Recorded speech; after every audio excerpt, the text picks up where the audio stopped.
Hey, hello everyone. What's up? How you guys doing? How's life? How are you? Uh, and welcome to this video. I hope so you guys are excited. We're gonna learn a lot of things today. So that's the plan. So let's get started by having a terminal open. Okay. Have a terminal. Where should I place my?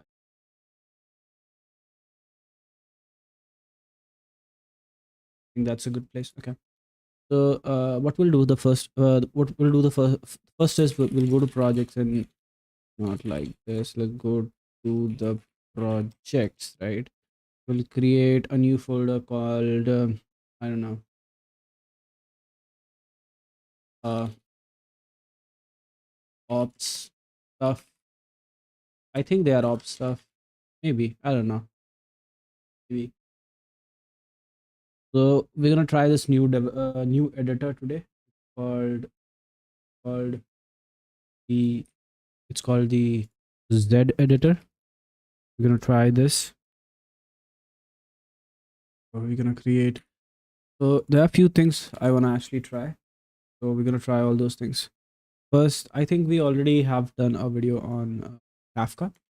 We have already done a video on Docker Compose, so we'll do it again. So what we'll do is we'll just create, I don't know, a folder, right? So let's create a normal Node.js application so that we have an example use case. So we'll go to Node.js, we'll yarn init quite fastly, and we'll just have a normal Express application. And then we'll try to use Kafka and schedule stuff. And I don't know what all things can we do with Kafka, but we'll try all those. So what we'll do is we are on the Node.js. Now I'm gonna create an index.js file, and then we're gonna import Express from Express, right? Then let's quickly create an app, right? And then let's say app.listen on port like something like 3000, and then uh console.log, and then we'll say app started on port 3000. I don't know, are nobody here, or I don't know, either two cases. The chat is not visible to me, or nobody is here. One of the cases is,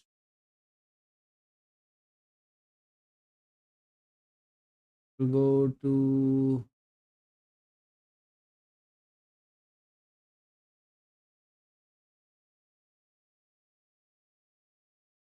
Danish.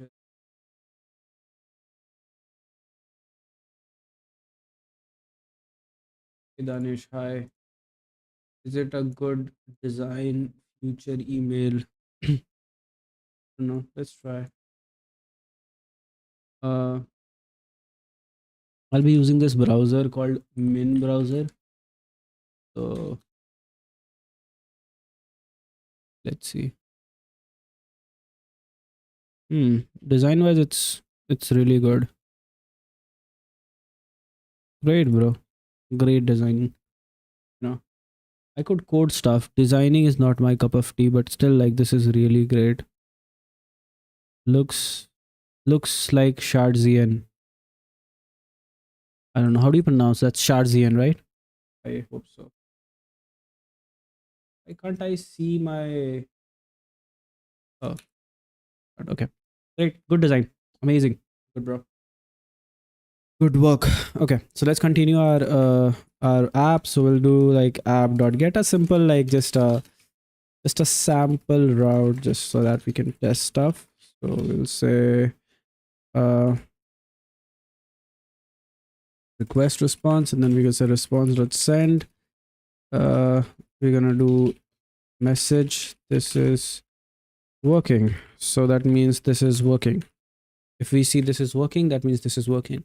Now let's try to start this app using a Docker Compose, right? We'll also try to use some database. So, let's learn a new database this time. We're going to use a completely new database. Let's see, top databases. I think they'll show SQL or something like that. I want to see something new.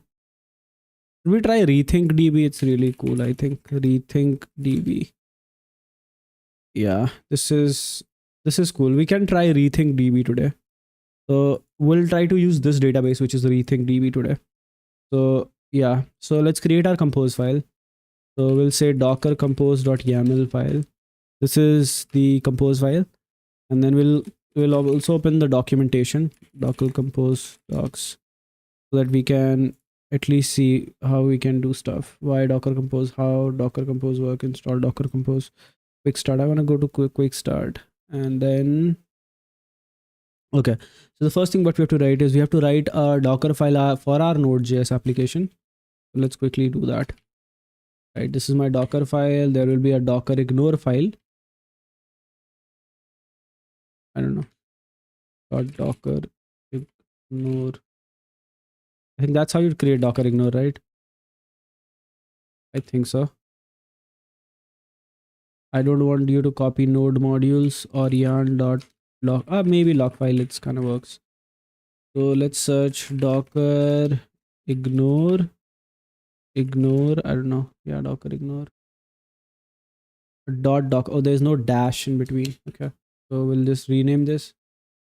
DOCKERIGNORE. Great. So we have docker ignore, and we have the node modules over there. So the node modules would not be copied to our docker container, which is what we want. Right. So we have our docker file. We have our compose file. In the compose file, let's start writing version. I think what version should we use? 2 is enough, right? 2 is kind of enough. Yeah. And now we'll say services. So the first service we need is our backend service. The backend will be the image that we want to use is probably will say, do we use image? I don't know. How do you do that? I've written a lot of docker compose file, but like I always forget these. Okay, so there's a build command which does this. Okay, so we'll say build, and build will take the path where it should be. So in our case, it's node.js. This is the folder where our backends like, you know, backends docker compose is, and then we have ports. So which port do you want to map to? If you see like the index.js file which we are running it on port 3000. So let's kind of like do like, let's run it on 8080. I don't know, I just feel 8080 is a good port. So let's map it to 8080 port. I think this double quotes are not required. Like even if you don't give them, it's kind of fine. Yeah. So we have our ports. Next thing what we need is we need probably a database, but not right now. Database will come second. First is we have a backend service, which is having the image over here. So we'll do node.js docker image. Let's go and select node.js docker image. This is official node docker image. We want to use the Alpine version. So yeah, let's quickly go over here. Yeah. So we'll say from where is the syntax? Node. And then what do we want to use? We want to use 22 Alpine 3.19. I think that's how you do it. The spelling of Alpine is wrong. 3.19. I think from will be, so as because we are only using one particular container. Otherwise, I would have named this like something like as base or something like that. Right now, that is not required. So we'll declare a work dir, maybe, I don't know, slash app or something like that. Right, this is my working dictionary. I think slash app already exists, or like, I don't know, let's create this. Maybe it might not be existing, right? So we'll run mkdir. There's a call, hold on.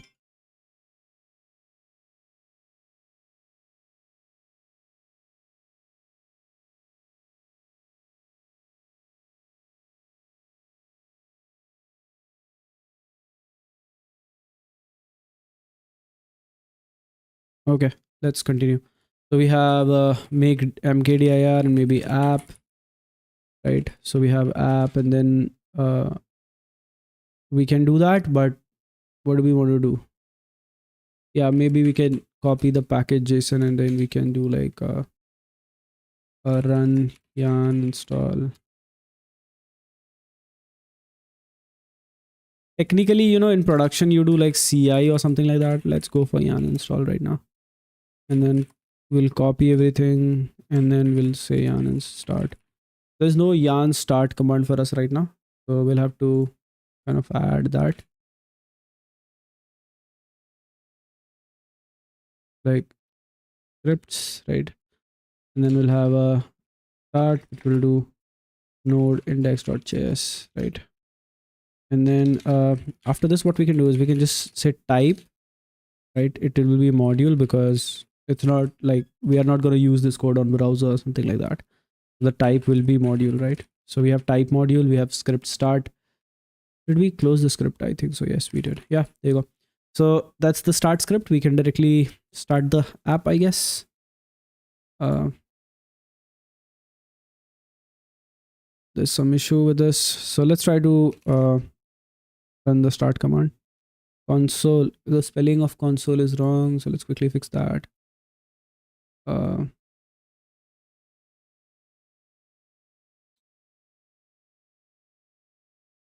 think that's correct. Yeah, this is working great. So we'll run this using Docker Compose this time. We'll go one back. So and then we'll say Docker Compose up. I think that's how you do it. It says dot slash node.js not found. It wasn't able to find this. Yeah, it's able to find whatever I told this guy to find. You can't see this now. I guess you can. How are you guys doing? All of you guys. What are you guys building right now? And how's your life?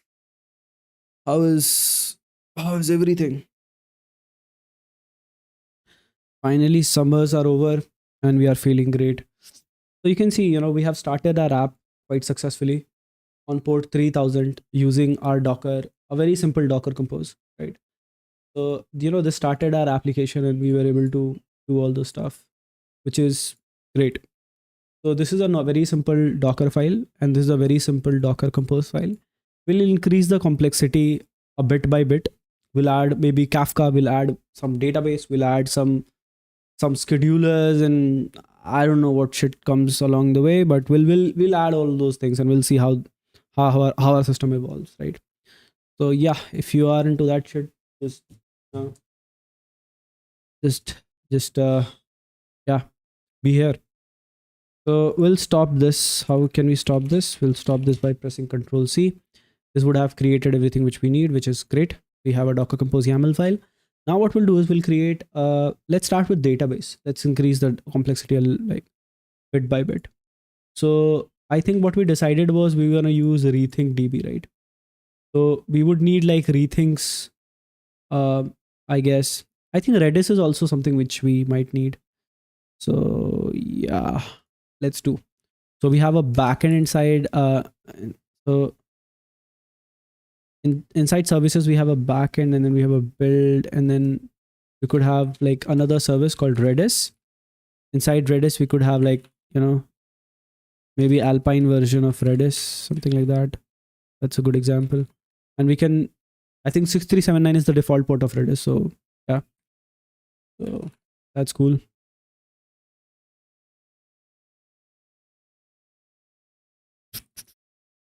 Do we want to set up Redis first, or do we want to set up our database first?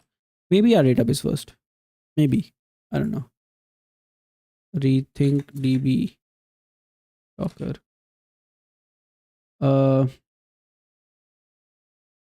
Docker up. That's the rethink DB. Yeah, there you go. That's how you basically do this. Is there any compose example? I don't think so. So we'll have to create a network. A network is like, you can think of it like, a network is something where you can share the like it belongs to a single network, so you can share information between your services. So it's like that. So what we're going to do is we're going to create a network. We'll call it a default network, and we're going to call it, I don't know, ops stuff network, right? We're going to call it ops stuff network. So this is like our network inside which everything will be there. So yeah, this, we can assign a network to this, I think so, which will be default. Similarly, we can assign a network to this also, which will be default. I think this is how you do it.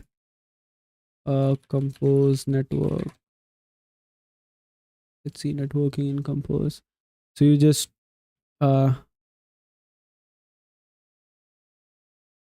DB image Postgres. Should we use Postgres as a database?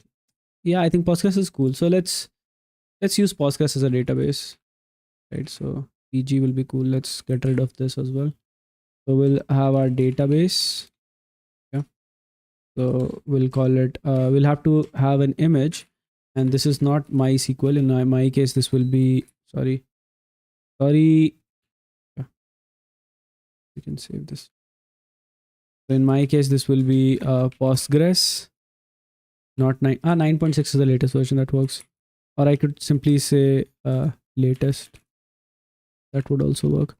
Then the ports, I don't think so. This is the default port of Postgres. It's yeah, 5432 is the default port of, and we'll use the same network, which is great. Yeah. So now that means, that means we can access this particular stuff in the backend service, and I'll show you how to access something on the same network, right? So that's what we are gonna see. So yeah, I think I can provide few more configuration, like database or something like that. Environment, I think that's what we need. So the user is user. The user is, let's say, Postgres. The password is also Postgres, right? And the database is, let's say, my op stuff, right? That's what we want to use as a database. So once we have all these things, we can again run docker compose up, and this will take care of, like, removing some item if you have removed it from your compose file, and then adding them and doing all those kind of stuff. So we have some issue. We have error response from daemon driver failed programming external connectivity on ops database. I don't know. Oh, because, oh, that makes sense, because we have already, like, we have something running already on this particular port, which is 5432. We'll have to turn that off. That's exactly what I'm gonna do next. We'll turn the already, just check future emails. Email, it's good. Okay. So just check future email. What do you mean by future email? Should I check my email? Nothing in there, I guess. Okay, so we'll have to see what is going on with our Docker thing. So we have this op stuff, which is like running but partially running, not fully running. So that's because this is there, so we can just stop it, and we might stop this one as well. I don't know. This is running, so no, not delete. Like, just stop it. Stop it, bro. Yeah, thank you. Right. So there was some issue with our stuff. So we're gonna run Docker Compose again now.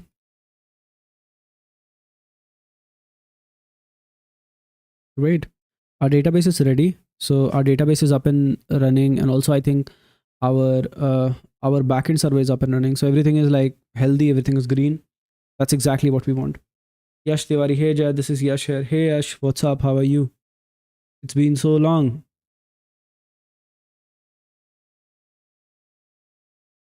So we have stuff. So our Postgres is also running. Now what we're gonna do is we're gonna access this Postgres from maybe the app, right? So yeah. So I don't know. Let's call it a function setup, like DB, something like DB setup. Remember coffee gap. Yeah, bro. Sometimes things doesn't work, so you have to take a gap. That's what I was doing.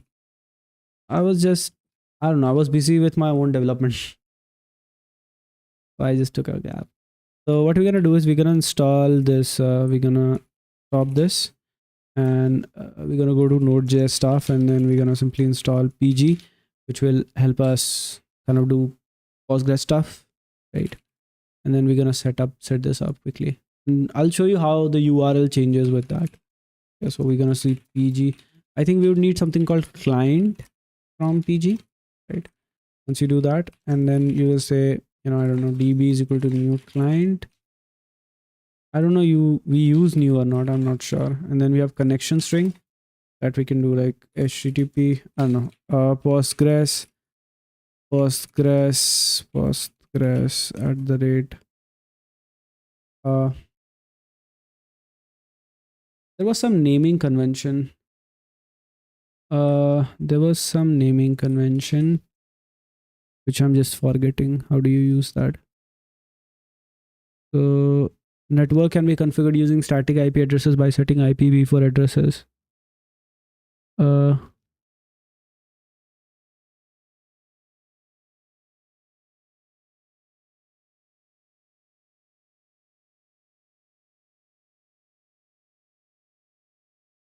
so also one more thing, I think in the Docker Compose, I want my database to be set up first before setting up the backend, because this will, I can set depends on database. So this depends on database.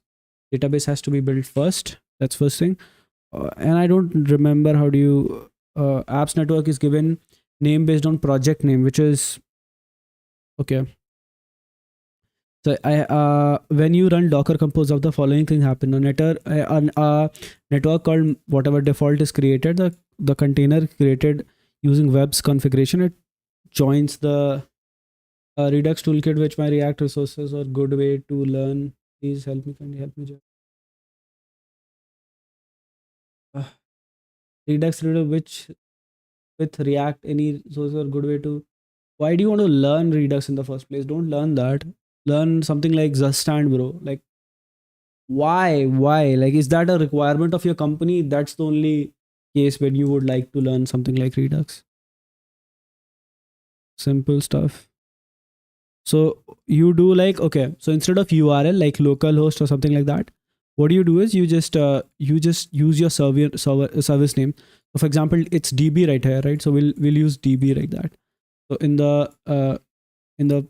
the connection URL over here, instead of @localhost, what we'll do is we'll just use the database and the port name, which is 5432, right? So slash whatever the database name is, in my case is Zustand, but better 100%, bro. It's better. Zustand is definitely better. Okay, so we have ops stuff is our database name, so we'll say ops stuff, and then there you go. So we have ops stuff. So postgres as I think username, password as Postgres @database at. This should work. This will be our stuff. And then what we're gonna do is we're gonna await db.connect, right? This will connect to our database, and then we can query the database. So we can say db dot, I think, query, which spelling of await is wrong, right? So which we can query the database. So we can create something like create table if not exist, right? So maybe like users table, like let's consider users table, I think. And then what you can do is you can do something like this, and then you can say ID maybe, and so first let's see whether this works or not, right? What we can do is we can just log over here. We can say console.log db works, right? And then what we can do is after after our this is ready, we can say db setup, something like that. Yeah, there you go. So yeah, let's learn docker compose up and let's see what happens now.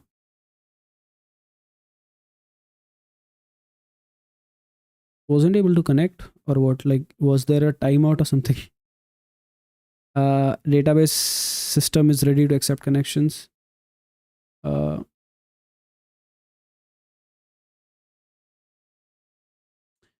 we are saying default as a network, but the network is not present, which is weird.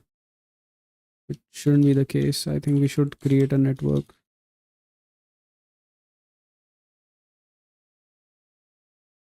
I think how did they do it? They just they just didn't do anything. Okay, that makes sense. What we can do is, for now we can avoid networks, and then we'll see how can we use networks. So yeah, there you go. So we can stop this, and we can have this thing which is connect and all inside a try catch, so that we can at least see what's going wrong, right? So we can say console.log error, and then we can have the database over here. Wait stuff. So we're gonna cancel this error while killing container op stuff. What do you mean? Stop it, bro. Oh, it's already stopped. Great. Now we can say, what can we say? I don't know. We can say docker compose up.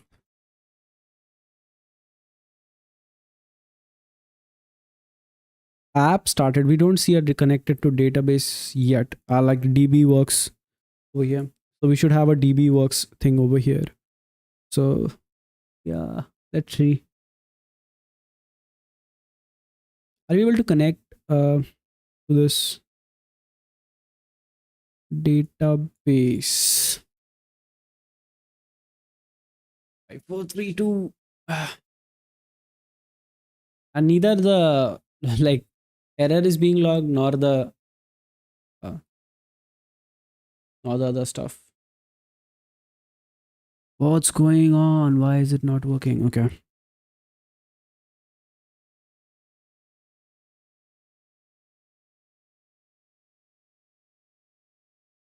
Within a web container, your container string to db should be Postgres, and from the host machine it should be whatever the docker IP is, 8001. Makes sense. So this should be from the host machine, and this is inside the backend one. So yeah, so that is quite correct.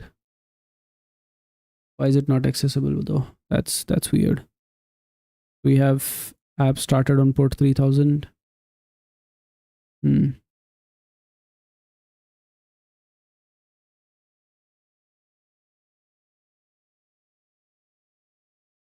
Is it even trying to do this? Let's try to log this, and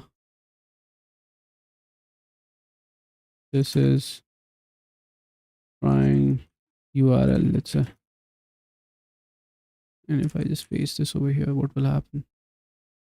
I am curious. Let's try to run this again.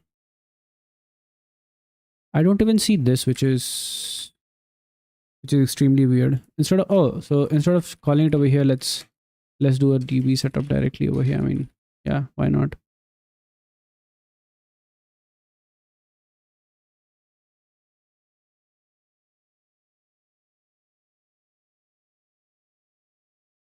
Console.log db setup function. I don't know, there's something wrong.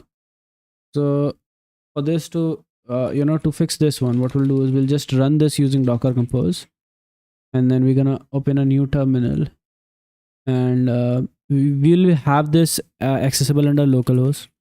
We'll call it under localhost, and then what we're gonna do is we're gonna run this application on our own. So we'll say yarn start. Let's see what do we get. or we see the app failed because a client is not found. What do you mean by client is not found? What the? We have PG, right? So what if we go over here and we say PG, and then we just say PG dot client. That is find right, found, right? I mean, come on. So at least now we are getting error address in use, something like that. Address already in use, yeah. Okay. So for just like trying purposes, let's change this to 1. Let's see does that works. Console is I think it's caching. I think it is caching.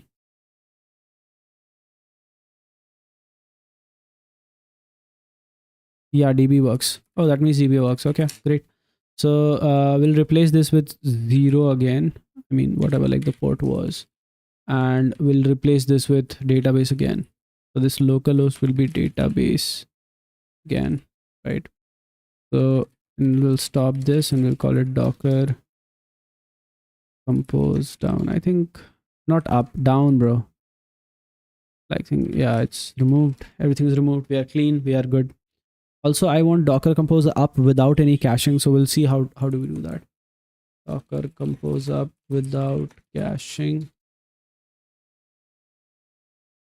All right, bro. I was learning React and the learning global state management. So anywhere I search for it, Redux and it appears. So it's better. Bro, some I think the solution for global state management is very simple, and Redux just overcomplicates it. So we should use something simple like Zustand. That's a good solution. There are other solutions as well, right? For example, if you want to have like a network cache, like you can go for this thing called what do you call it? React Query. You can use React Query for that if you want. So there are different solutions for global state management. I think Redux was like once initially when it was started, it was the only solution and people used it a lot. But now I think we have to move on. I think the creator of Redux, Dan Abre, something like that, his name is. He himself told so that like don't use Redux. Docker compose without cache. So compose up without caching.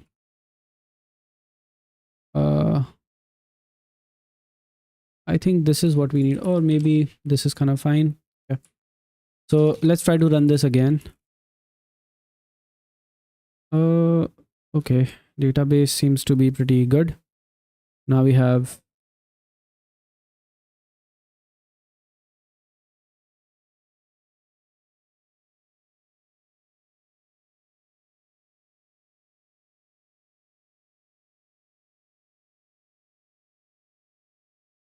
there is something wrong. So only the database was made. There's like only database comments attaching to database backend 1 and database 1, but there's no backend 1. I think it's already running or something like that. Stop these things, both of them, and let's delete both of them. So we have deleted both of them. So yep, kind of good. Let's try to run this again. We have few. There was its app started on port 3000, and where is DB works? Do we have DB works, something like that?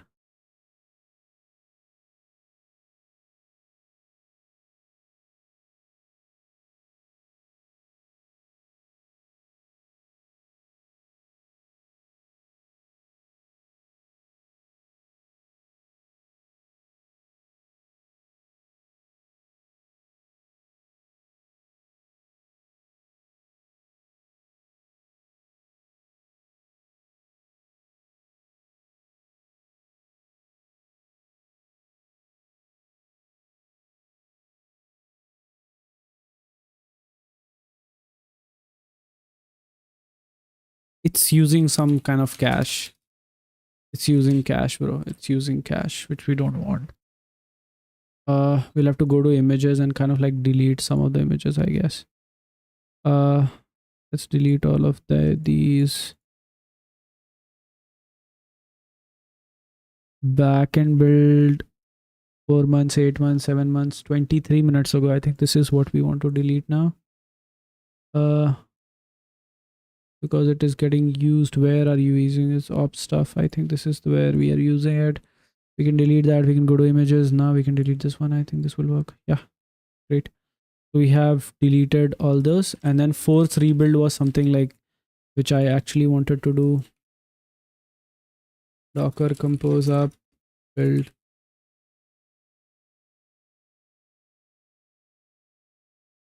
Itne din, bro, I was here only. So yeah, I was here just not in a state of streaming. But yeah, I was coding, I was working, but not in a state of streaming for some reason. Docker compose app without caching. Yeah, that's what we want. So let's do this. That's what we want. So Docker compose app. This will force everything to like, this will, this will recreate everything.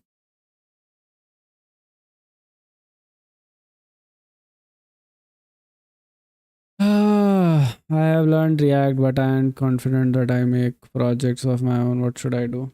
Make projects. First, you'll have to answer why are you not confident? Just sit and do it. Just sit and code. Simple stuff. So, okay, we get connection refused at whatever like this. This. So the problem why did this happen is because our database was not ready until like this was there. So what can we do? I don't know. I think we should register this first. Maybe that can help. Maybe it should build the database first. At any case, this should build the database first. I don't know why it is not doing that.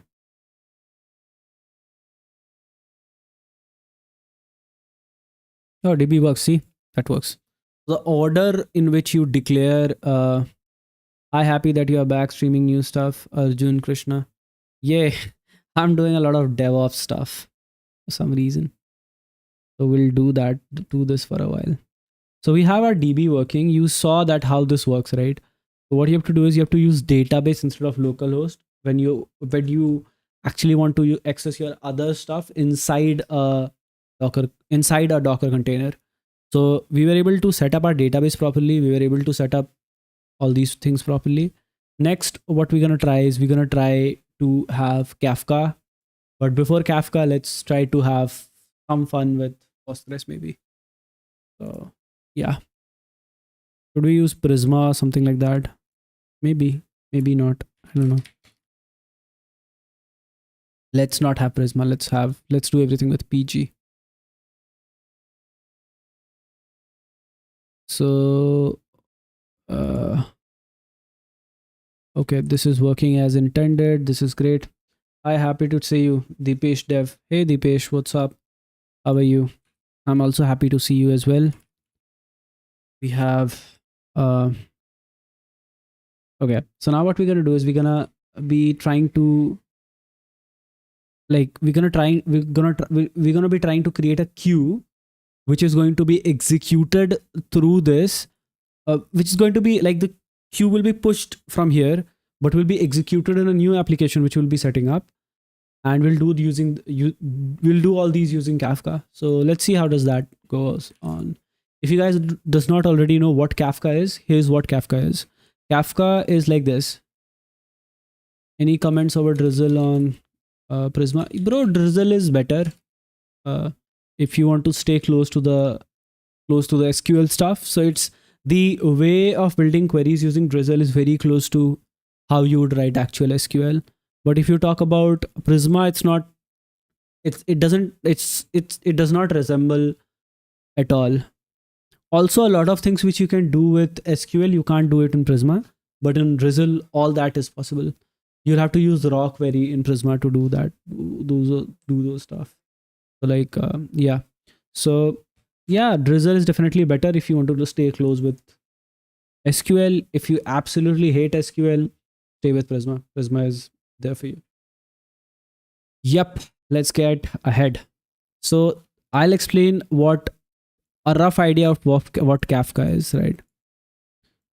So should we start with a simpler version like RabbitMQ? Like, how many of you want me to start with something like RabbitMQ and then move to Kafka? Or should we directly start Kafka? Any comments on this? I'll explain both of this, right? So both are queuing system, like a system to queue and manage queues, right? So I will explain why queuing is necessary. TersoDB, I haven't tried. I've heard about that. What is that? Oh, this one, right? SQLite for production. What is this? I don't know. No, I haven't tried, bro. I have not. Okay. So I'll explain why queuing is necessary over here, right? Imagine a pizza shop, right? So this is my shop, right? And here is my shop, and here are customers, right? So I'm bad at drawing, so excuse me for that, but still, right? So here are my customers, right? They want to buy pizza from my pizza shop, right? So imagine like all of a sudden, like 50 people coming and asking for pizza. Will you be able to deliver? No, you wouldn't be able to, right? Because you will say, okay, I can't make 50 pizza at once, so you guys have to queue up, right? So now there's two approaches of queuing which we're going to discuss, right? And why do we use queue, right? One is, what you can do is you can have a lot of people, right? Like imagine these as a people. I'm sorry for my bad drawing, but imagine all these as a people in front of your shop trying to buy pizza, right?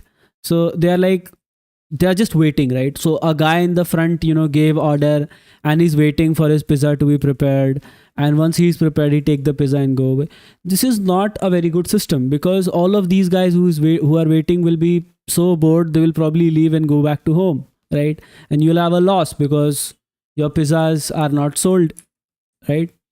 So there is a smarter way. There's a smarter way to do this. What you can do is you can just take the pizza order. You can give him a token. So here's your token number. Maybe like 115 is your token number. Now whenever your pizza will be prepared, we'll send it to you, right? That's what you'll do. You'll say, okay, we'll prepare your pizza, we'll send it to you, but here's your token number, now go away. So this guy will go away, this guy will go away. You can take like a lot of orders then. Now you can do a lot of very advanced things if you do this. I'll tell you how, right? What you can do is first of all, you have a lot of orders, and like the queuing process is like there's not a lot of people who are waiting for their order to be given, right? Now what you do is the people start go and doing their work. You just process all of your pizza. Either you process it, or what you do is you give, like, you open, like, you have 3 different shops at your backend. You start pushing your pizza orders to them, right? Right. So oh, how's your experience with Soundco Space One? Bro, this is a really good headphone, right? Really, really good headphone. I think, if your budget is somewhere around 10K, right? This is a good headphone. Okay. So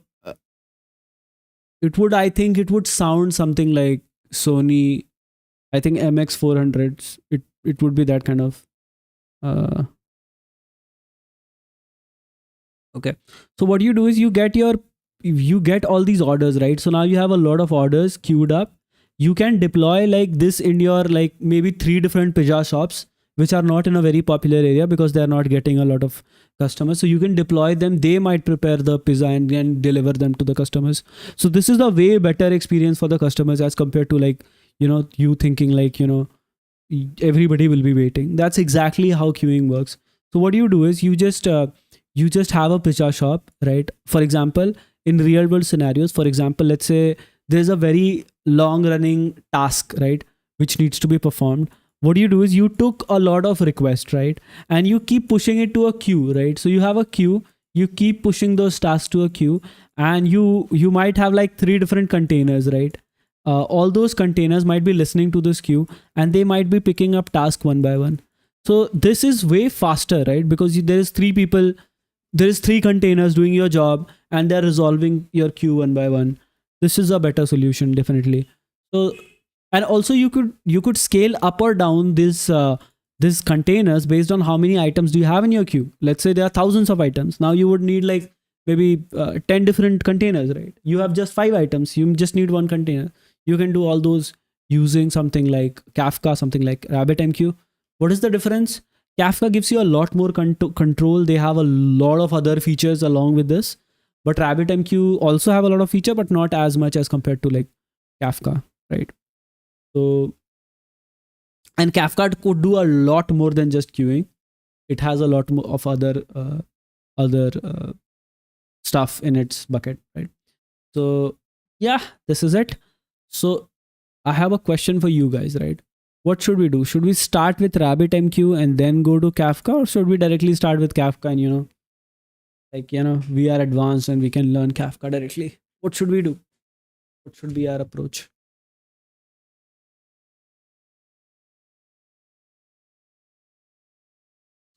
If you guys have just 5 seconds. If you guys don't pick up, I'll select, I don't know, I'll select maybe Kafka by default.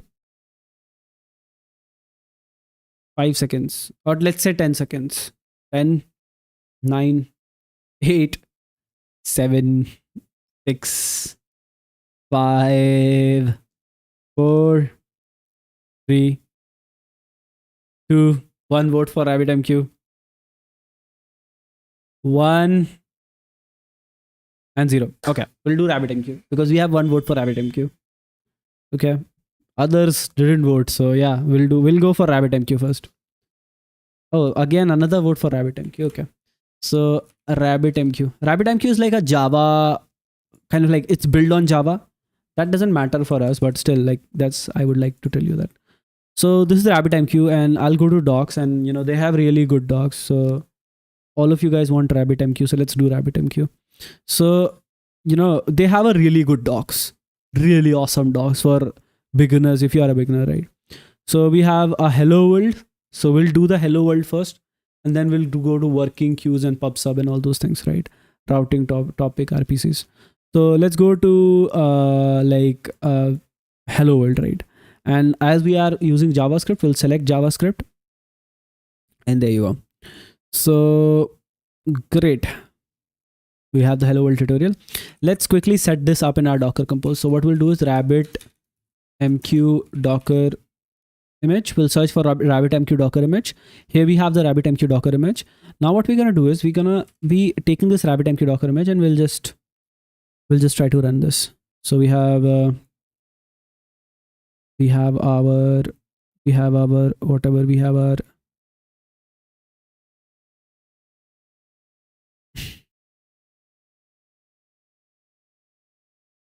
does this have anything related to compose? I don't see 0 matches. Okay, so let's go to the compose file and let's create a RabbitMQ stuff. So we'll just say RabbitMQ, right?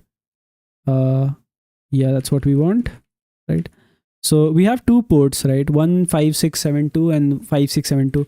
We'll see what these ports do in a while, but let's try to run the compose up and let's see what happens. So we'll just use the same command which we had, docker compose up, and this will probably, yeah, it's pulling the RabbitMQ. So yeah, what is the difference between RabbitMQ management and RabbitMQ? I don't know.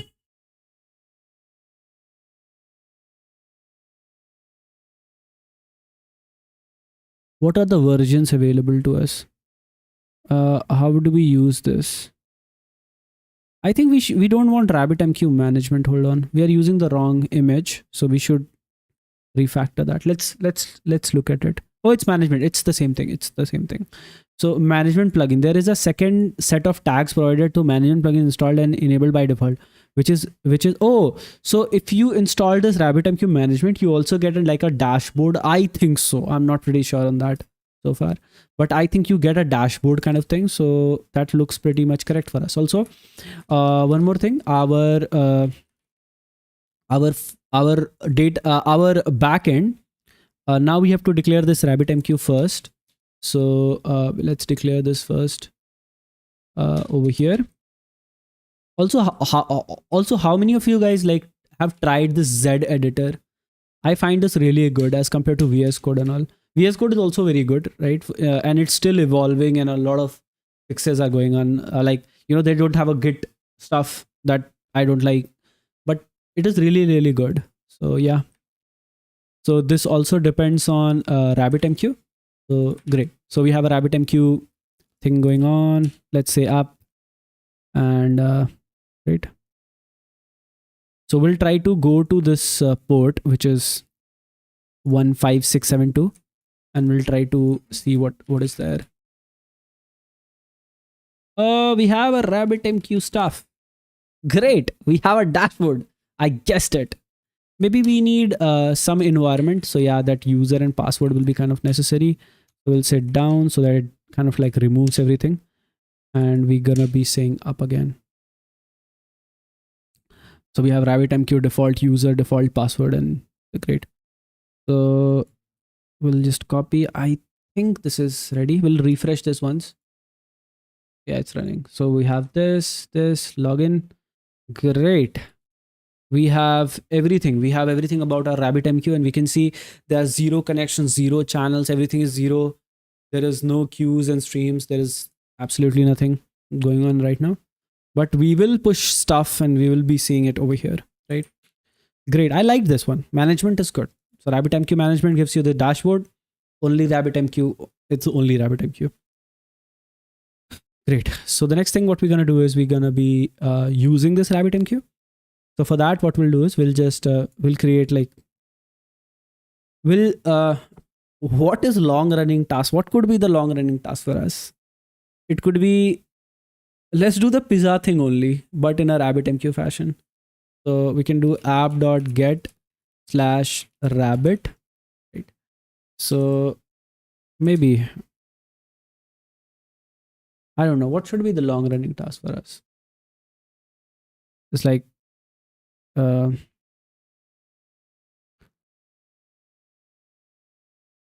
let's say prepare pizza. I don't know, pizza. It's gonna be fun. Let's say pizza, right? So we have a request and a response, right? And now what we're gonna do is we're gonna see the RabbitMQ Node.js stuff, so that yeah. So I think we were seeing the hello world docs, right, of RabbitMQ. I don't know where is that, but we're gonna be deleting all the. We have. Oh no, that's a mistake. So yeah, so I think we are having RabbitMQ tutorial. Yeah, hello world. That's what we want. So we are going to be, first of all, we need this AMQP lib, right? So let's quickly install that. Let's stop our Docker. We don't need that right now, so we can just keep it shut, and then quickly install AMQP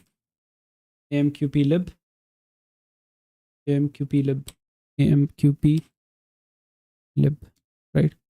So we are adding AMQP lib to our system, right? So how this works is there's a producer and there's a consumer. Okay, so again I have to open my my, what do you say, my Excalibur. I don't know where is that. Yeah, there you go. So how this, I think like how the RabbitMQ stuff works is basically you have a producer, which is in our case is our Express application, right? You just push it to a queue.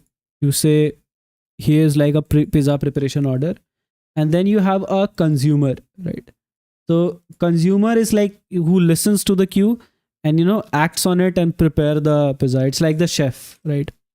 and this guy is like, the producer is like the accountant or the user, I don't know, but something like that, right? So how do you do that? Let's go to the documentation again. Where is the documentation? I can't see the hello world tutorial. Yeah, there you go. So next thing is you have to import this. Let's quickly do this. Okay, import AMQP. I think that's the AMQP from AMQP lib slash callback API. It wants us to import callback API, so let's do that. And then you connect to AMQP. So we'll say DB setup, and similarly we'll have another function called rabbit MQ setup, right? So let's have a rabbit MQ setup function. Then what we're going to do is we're going to have AMQP dot connect, right? Again, we're going to have a try catch over here so that if something goes wrong, we know something goes wrong. So we can say console.log. Something went wrong while connecting to the Redis, not Redis, to the RabbitMQ instance, right? And I'll show you maybe a real world use case of this while we have the setup ready. After we have the setup ready, okay. We have AMQP connect, and then what we can do is we can just give AMQP // and no localhost, remember, because we are using Compose, so we can directly use this what do you call this stuff, we can directly use this service name, which is RabbitMQ in our case. So RabbitMQ, and then the port is, I think, the default, which is 5672, but still let's write it 5672, right? And then yeah, I don't know. Yeah, it looks like this. And then maybe the password is rabbit. I think that's the default password, right? RabbitMQ. RabbitMQ @ something like that. If the URL structure of an RabbitMQ will be same as Postgres, this will going to be correct. If that's not that will not be the case, that's going to be incorrect, and we'll see what to do about it. Does this return a promise? It is not a promise. Okay. Okay, we have a callback function after this, right? And then if there is an error, so how do you know that? By the first parameter is error, the second parameter is the connection. We'll have, if there is an error, right, we're gonna log the error, console.log error, right? Or like we should throw the error. Okay, throw the error. That doesn't matter, like throwing will stop the app, that's it. Or like we can say connection, we have to create one channel for that. For our case, we'll have a pizza creation channel, okay? Because why not, right? So we have a create channel, and then I think we have again an error and a channel. I hate this callback stuff. This is like a callback hell. If error, then console.log error. If there is no error, then I don't know what to do with this channel. To create channel, we just do this, and then we have a queue. So we have a queue. So we'll say const queue is equal to pizza, make pizza, right? So we have a make pizza queue, and then we will have a message, so which could be like, what kind of pizza do you want? So I want I don't eat a lot of pizza, so I don't know a lot of flavor. Maybe I don't know, big pizza that has lots of cheese, right? Great, right? So I want a big pizza that has a lot of cheese. I don't know what does that mean to the chef, but whatever, that's what I want. So we have a message, and then what we can call it channel.assert queue, assert queue is like, I think, create queue, something like that. So create queue and then durable false. I don't know what does that durable do, but we can hover and check maybe. Oh, there's no documentation to it. That's sad. I think it would be. It's the Z editor's mistake that it's not showing us. Channel dot send to queue. All right. Send it to queue. And what do we want to send? Which queue do we want to send? So this is the queue. So we have queue and we want to send this to this queue. And then what you're going to say is you can say durable false. I don't know what this durable false does. No. That's wrong. So we'll say buffer dot from, and then we can use that message. So that converts the what, it's just sad with me.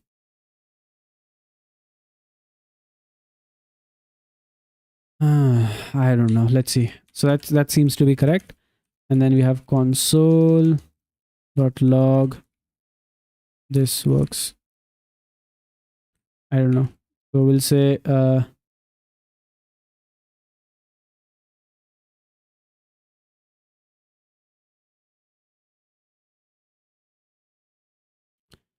we'll have the message.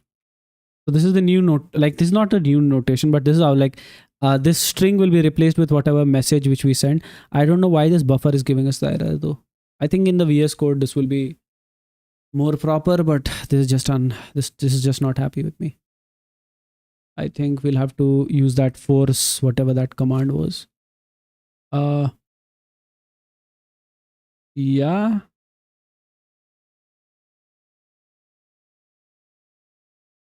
Lastly, we close the connection and exit. Okay. So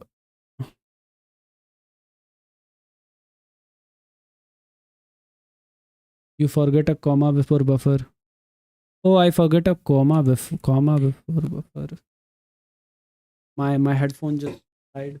We'll remove the headphone. Okay. Yes. Thanks, Ashif, for that correction. So now this is correct. Okay. So we have sent this whatever string, this message. So this will be logged in. Then it says, like, you should close your connection and then do all this all the stuff. After this is done, what I'll do is I'll just set timeout. I'll just not we'll see what we can do. So after 500, which is like, let's do it after 1 second. We'll say connection dot close. Also, I think there is if we have used connection somewhere, that's wrong. That looks correct. This is the receiving end where we actually want to receive. This is the second part. First, let's give it to the chef. Give the order, pizza order to the chef. Like, that's the first thing which we're going to do, which is going to be done by this. So if you guys did not understood how this works, I think this should be like not callback based. I just hate callbacks, but still, like, this is going to be connecting to the like RabbitMQ, right? Once we get connected, we're going to get a connection. Inside that connection, we have to create a channel. Inside that channel, we can create a queue. And then inside that queue, we can send a message from our end to that queue. And there you go. That's great. Right. So we create a channel first, and then that's what it has done. Okay. That looks correct. Now what we're going to do is we're going to be trying to run this. And it's going to crash because why not?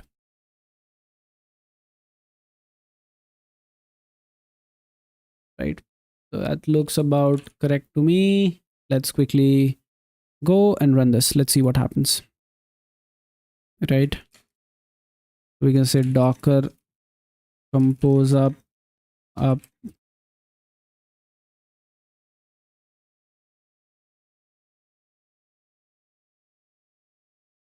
Where is that no cache stuff? I think I just Googled that, right?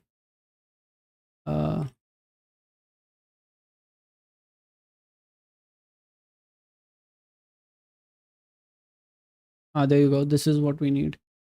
Because that this node apps docker image is cached for some reason.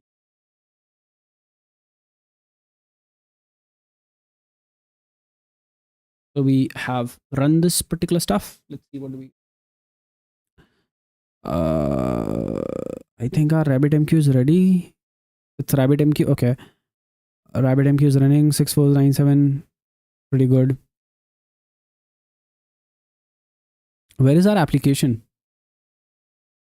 Okay. Why did okay? The question is why did the back? Okay, that's weird. Why backend should run at the end, right? Because that is how it should be.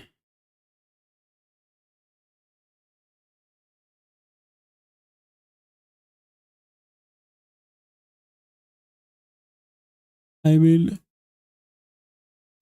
I don't know why this didn't work. Did you mean AMQ? Didn't find the callback API. I think that's what we want. Yes. I think we did not import or there's something wrong. I think it was API in the documentation as well, but I did not listen to this. So we're gonna run this again.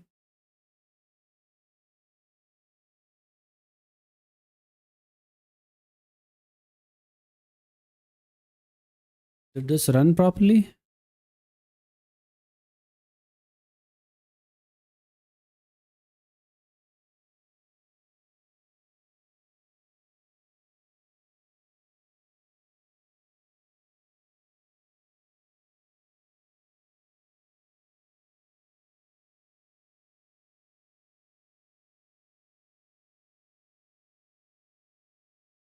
Could not find module. What do you mean by you could not find the module?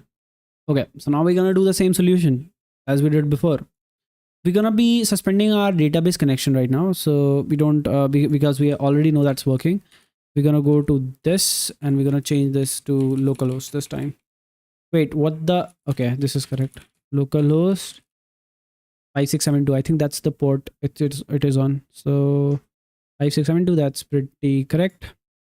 And now what we're gonna do is we're gonna run this. We'll say yarn start. We'll see what's the error we are getting. It's giving us error module not found. Error. If you just do like .js, will it works? Will it eventually start working? Yeah, it did. And we have sent the event as well. So that was the bug. That's amazing, bro. What we're gonna do is we're gonna start the compose file again. I don't know what is this. Yeah, this is what we're gonna do. Great stuff. We are able to we are able to do a lot of these stuff, which is amazing. I think now if we go and if we refresh, like yeah, this one.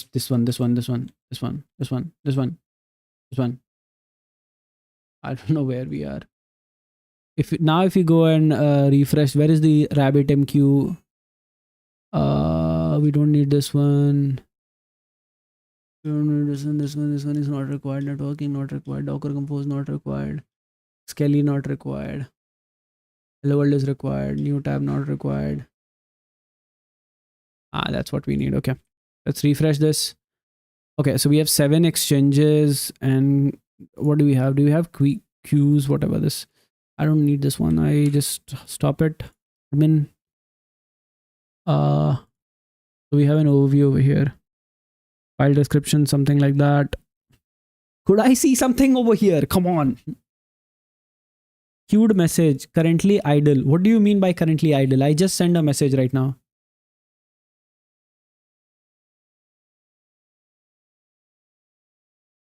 Oh, I think now, yeah, see. There is one message. So the last minute or like, you can see one message over there. So there you go. That's the one message I sent. I can send it again. So I can do this again. And there's like a new message. So you can see all those new messages, which is amazing. So we are sending things to the queue now. Now what we have to do is, so we are sending the messages to the chef in the terms of the pizza example which I gave. Now we have to create the chef who is able to listen to this request and kind of like do stuff. So that's what we're gonna do. So let's do it. These are the 2 requests which we have sent. You can see in the history. So that's great. Also, why it's not working in the queue? Because we change this to localhost, which should be RabbitMQ in our case. So we'll just copy this, paste this over here, right? So now what we can do is we can just stop it, run it again.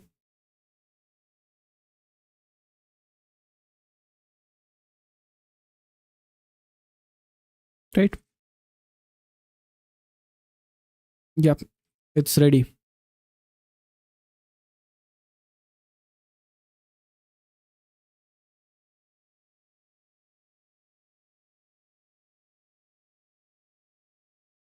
Okay.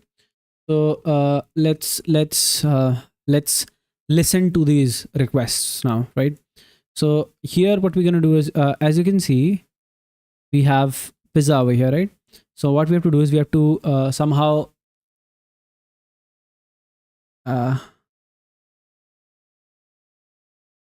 push to the queue.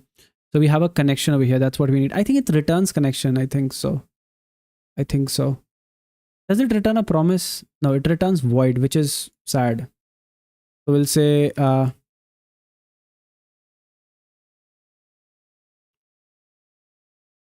we'll create a class called MQ provider. I don't know. Maybe not. We'll say let MQ connection, right?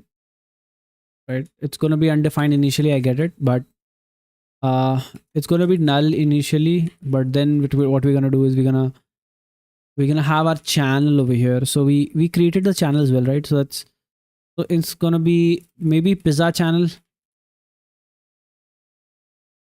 right?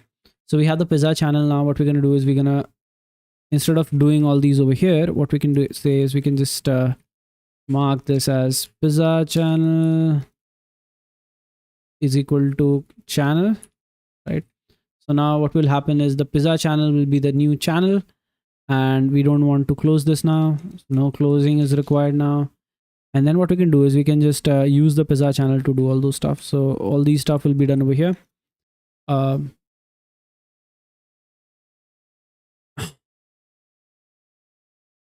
Yeah.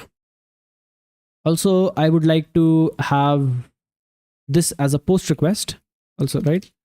And then do a few things so that we can get the messages directly from the users rather than we giving the same message again and again. So what we can do is we can just to process the body, what we can say is app.use express.json, right? And then app.use express.url Linux code extended true, right? So this is for the form submission. I don't know why did I give this one, although this is not required. JSON was kind of enough. So also, if this is not required, let's not use it. If something is not required, you should not use it. Okay. This will help us to convert the body of the request of our Express application into JSON. And then we're going to have a message. So we're going to say request dot body dot message, right? And then we can say if there is no message, then return, I don't know, return not response dot send, please give a message, right? Or like, I think pizza type is a good thing. So we can say give a pizza type, right? And then we can say else, and then in the else category, what we can have is we can have the, if there is a message, right? We want to actually push it to the to our queue, right? So we have our connection. We'll see how do you do that in the hello world example which we have. So right, so here we have it. So what we're gonna do is we have a channel, right? So it's, what do we call it? We call it pizza channel. So we'll have pizza channel dot assert queue. So we'll have the queue name as well over here. I guess we should have it. No, if we need the pizza whatever, like we need that thing. Yeah.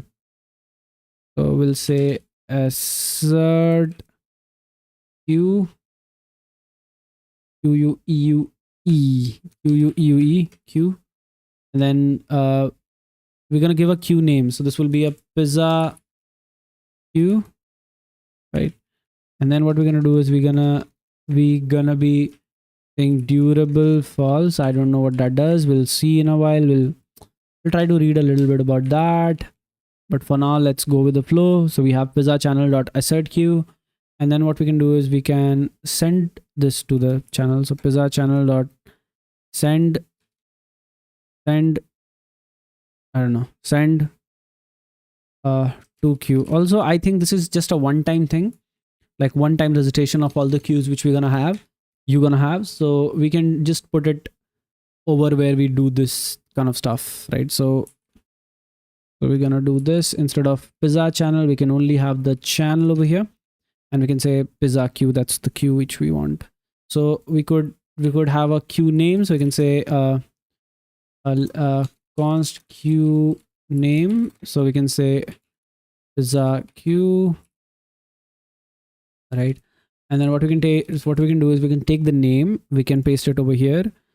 So yep, pizza queue, queue name.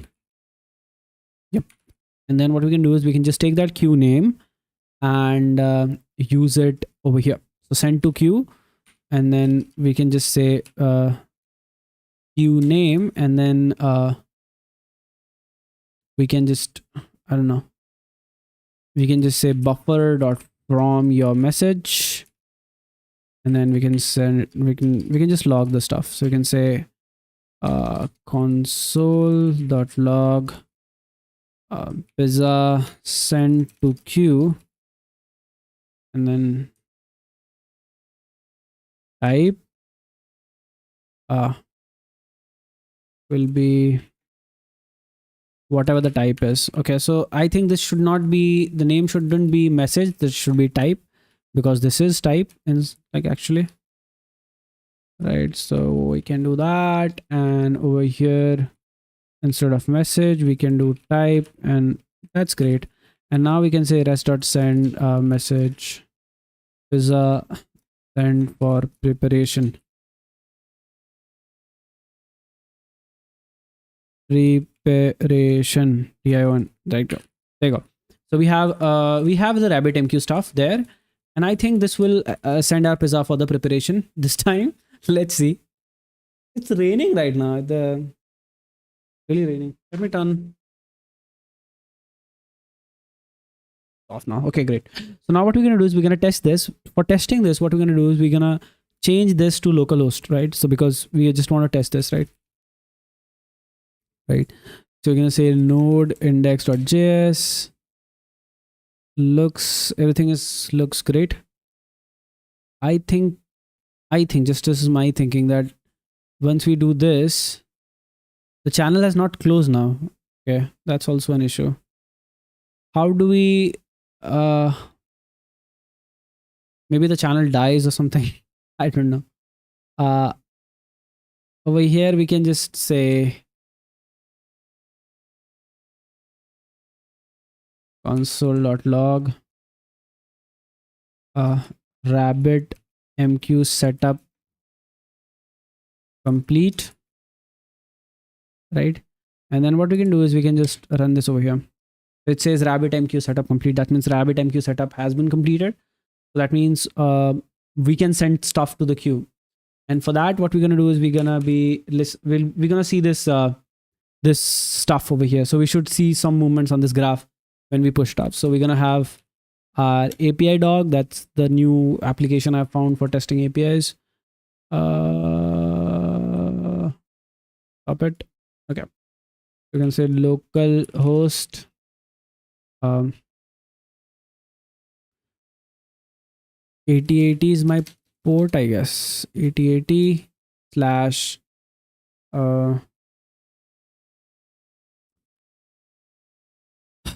so we have the 8080 as port.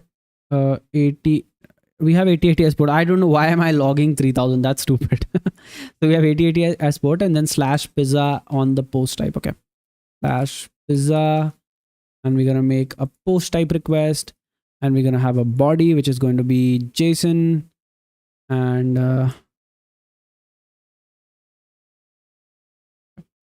we're gonna just do this. We're gonna have a type, and we're gonna have a big pizza with lots of cheese with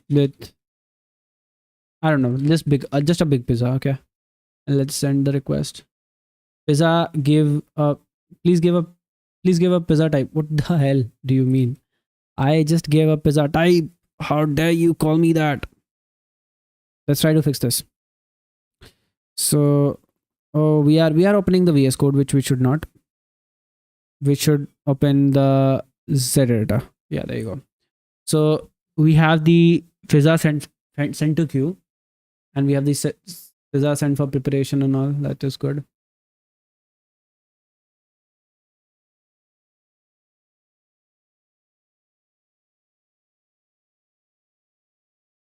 Okay, so why it is not working? So it's saying, oh, it should be pizza type, and we are just sending the type, which is the wrong thing.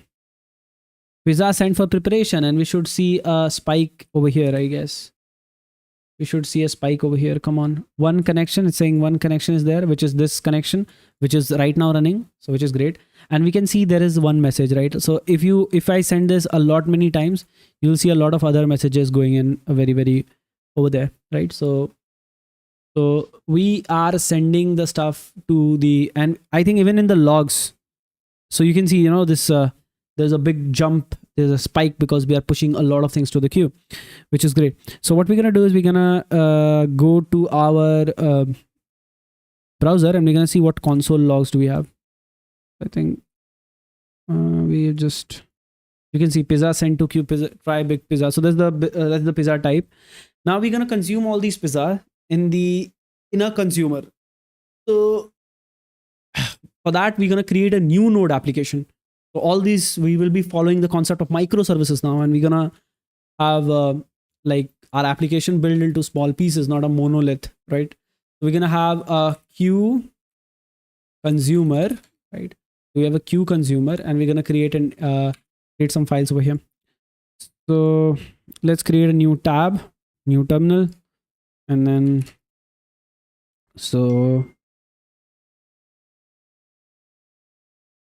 okay. So so we're gonna call it node, we're gonna call it queue consumers, right? Let's quickly initialize a consumer, right? And then we'll go and read a little bit of docs, so on how to do consumer stuff. So we have this, we have already done this is pretty much done. So now we have this. So the same stuff needs to be imported. We're gonna be importing the same stuff. So we have the queue, we have the package.json. We have to do a few modifications over here. The first modification we're gonna do is type, this is module, and then we're gonna also have a script which is start, which is going to be in node index.js. That's exactly what we want. Great. So here we're going to create an index.js file, which will be the JavaScript file for all this. And then what we can do is we can import stuff. So we can say import the AMQP, I don't know, QP from AMQP. So we have to install this over here. So we'll have to say yarn add AMQP lib, which will install AMQP for us, right? So we're gonna say AMQP lib, and then inside this AMQP lib, we want to have this callback API.js. That's what we want. And what are we doing? Okay, this is correct. Okay, there you go. Now what we're gonna do is we're gonna connect to AMQP and do stuff. So AMQP.connect, right? And then we're gonna have AMQP / right now localhost, but inside the Docker container, it's gonna be the name of the service. So we have localhost. Let me do some stretching right now. So we have localhost, and the port name, I have no idea.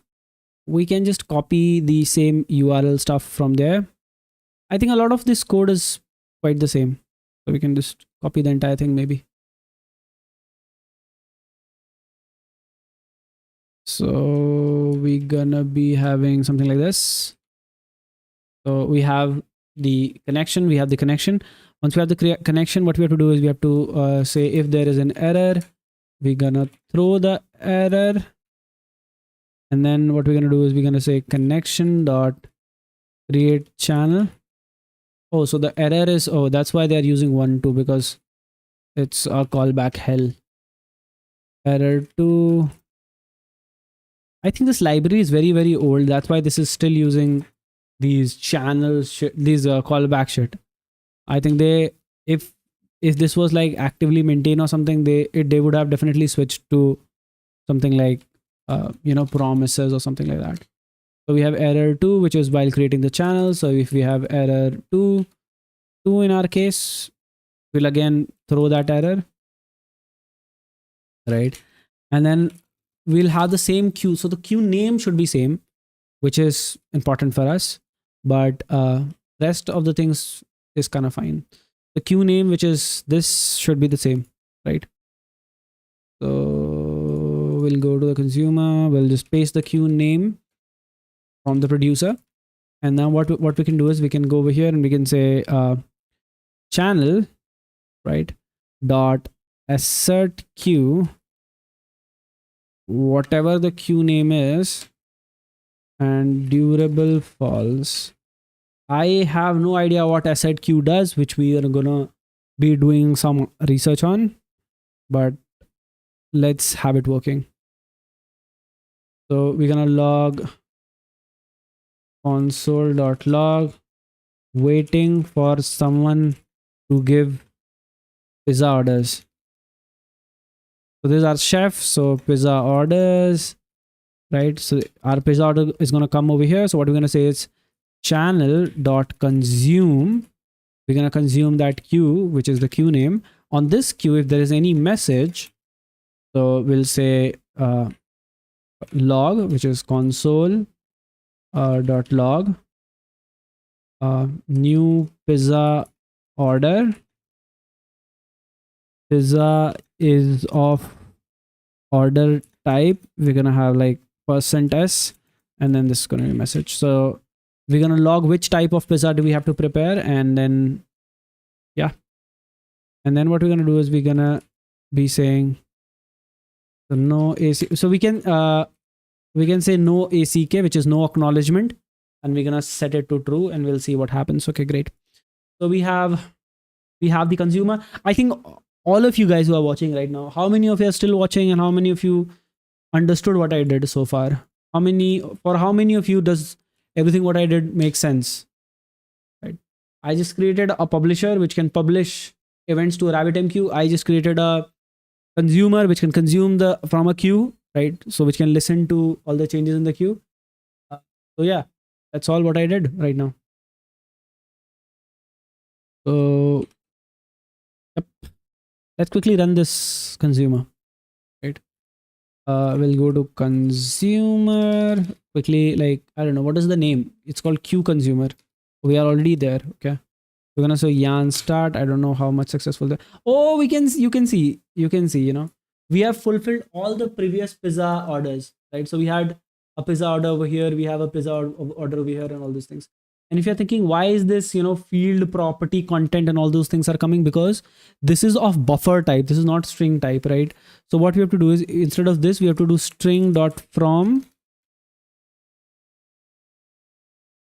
We can do from, or like, I think message dot toString will also works.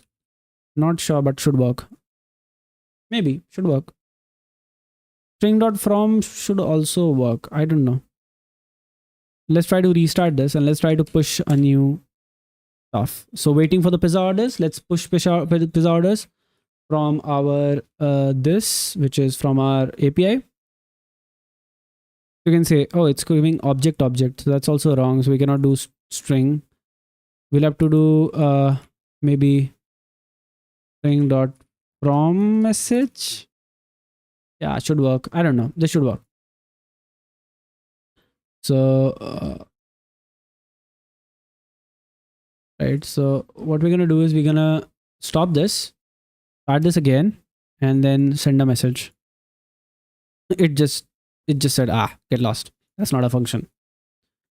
How to convert a buffer into string? So what you can do is you can say new string, and then probably pass this into the type. I think this works. This will convert the buffer into a string. Yep. Still not working. Still not working. How to convert a buffer into string in Node.js? So how do you do that? JSON.stringify does that. Cool.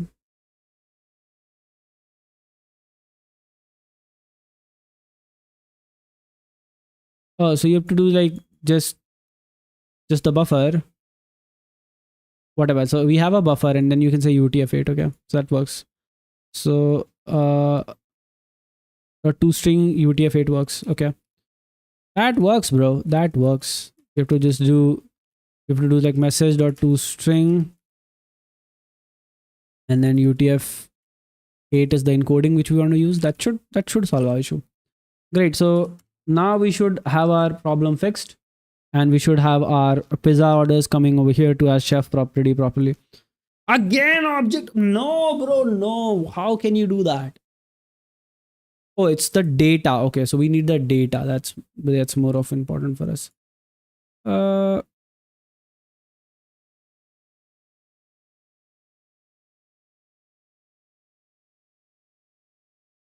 This wasn't supposed to be this hard.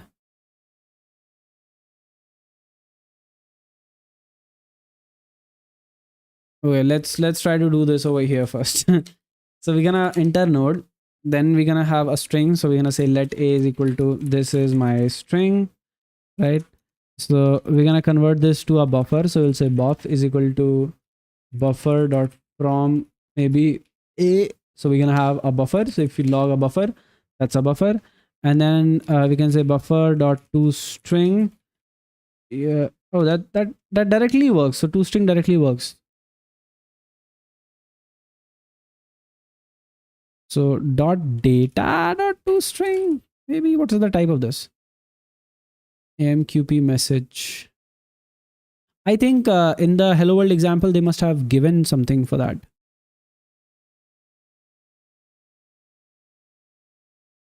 Message.content. Okay, that's what we want. Content.toString. That is gonna be by default. I think it does UTF-8. I think so. Message.content.toString would probably work. Yeah. So we have our queue working. We can send request from here, and we have our pizza orders getting received from the other guy, which is great, right? So we have all these. Also, you could have multiple people pushing to the queue, and they could be like there could be multiple containers, right? And each of them could acknowledge that I'm preparing the pizza, and then the next one is going to get a different set of pizza. So we have new pizza order, and you could have different pizza orders. So you can have like something like maybe, I don't know why it is not in read mode. I don't know.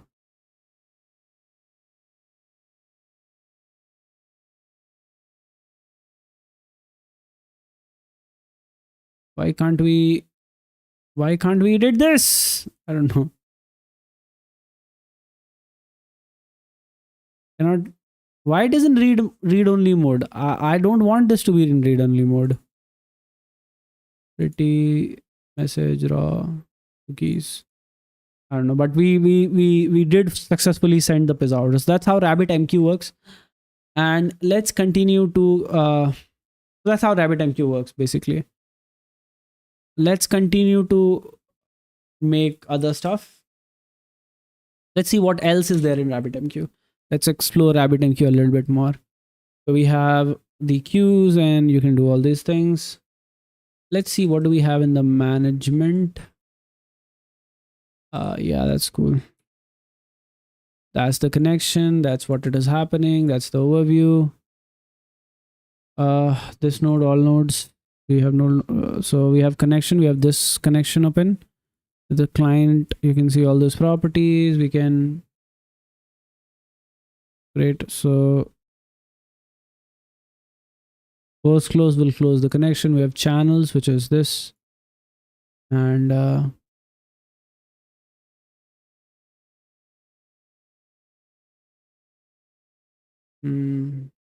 great. Deliver auto acknowledge. What is this acknowledge stuff? Okay, so let's go to the next, which is work queues. Work queues using AMQP node client. So the first order wrote a program to send and receive messages from named queue. And this one will create a work queue that will be used to distribute time consuming tasks among multiple workers.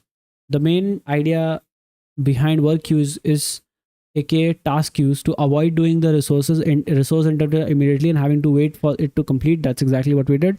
Instead, we schedule the task to be done later. We encapsulate a task as a message and send it to the queue. A worker queue running in the background will pop the message and eventually execute the task. When you run many workers, the task will be shared between them. This concept is especially useful in web applications where it's impossible to handle a complex task during a short HTTP request. Does that make sense? Okay. So what do? So you have a queue, and then you have an argument, and then you do this. I don't know what assert queue does, by the way.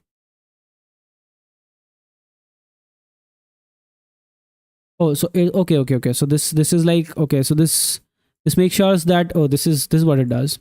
So it makes sure that a queue is there before actually sending a message to that. Okay, that makes sense. And then you send it to that queue, send it to queue, buffer from that, and then persistent true. So we have in our previous part of the tutorial, we send a message containing hello world. Now we'll be sending strings that stand for complex task. We don't have a real world task like images to be resized or PDF files to be rendered. So let's fake it by using pretending we're busy. By using set timeout method, we'll take the number of dots in the string as it. Oh, that makes sense. Okay, so whatever, like this makes sense. We will be slightly modifying the send.js file. So the only modification which it did like this persistent true, I think durable true. It was durable false, I think, what we did before. Let's see. So we're gonna go to our Z editor, and it was durable false, right? So it's durable true, and while we send the message, we did not care. So this is pizza channel sent to queue, right? So great stuff.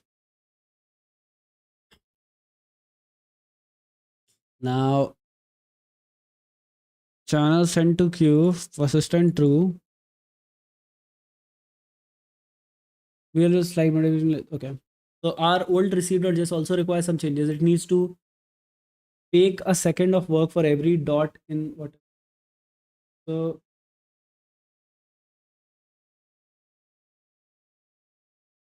and it's going to be done, and then acknowledge true.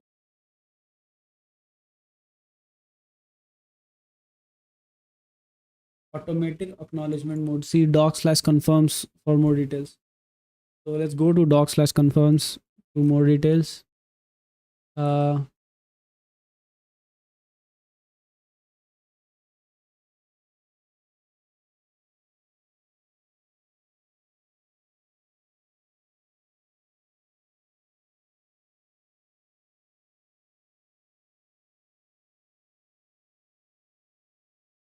System that uses messaging brokers such as RabbitMQ are by definition distributed.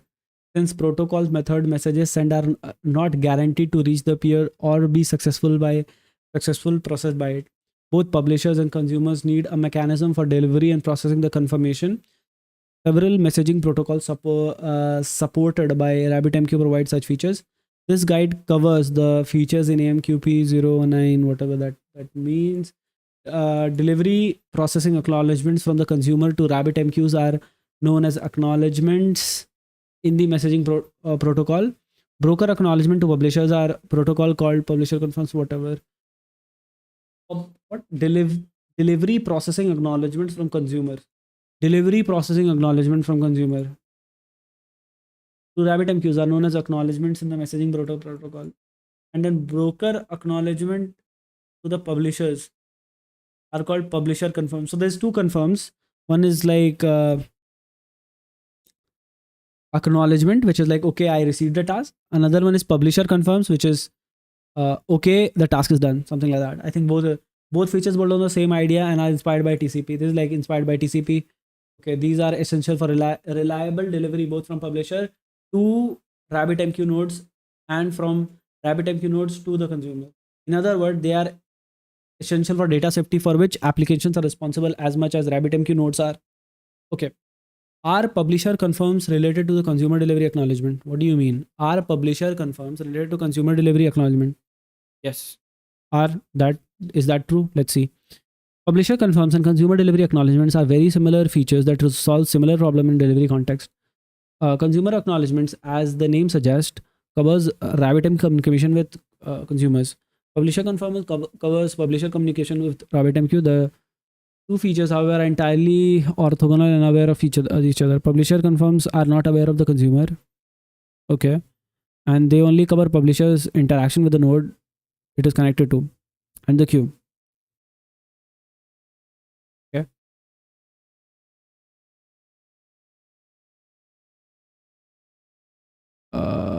I understand code, bro. Positively acknowledge a delivery. So, for example, you have whatever, like, an acknowledgement false, and then basic consume queue name, and then auto acknowledge is true or false, and then something like this. New default consumer @override. Why does this sound so much Java? This is Java. Let's continue, bro. Let's continue the tutorial. I think we should continue the tutorial. So then we have round robin dispatching. What the that name is insane. Round robin dispatching. One of the advantage of using task queue is the ability to easily parallelize task. If we are building up a backlog of works, we can just add more workers and that way scale easily. First, let's try to run two worker.js scripts at the same time. They both get messages. Okay, but how? Let's see.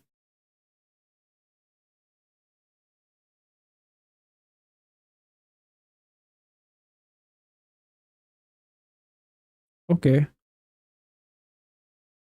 Message acknowledgements.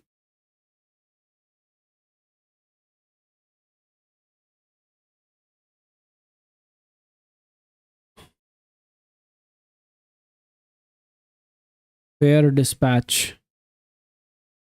Putting it all together. Let's see what does it sounds like.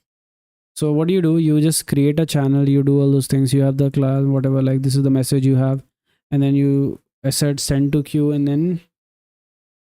then you just send it. Great.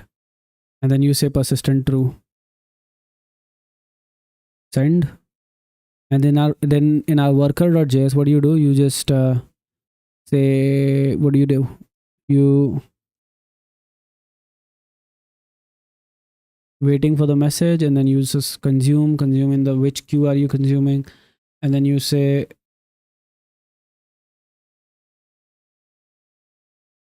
this is a long running task, right? So you are acknowledging that, like, okay,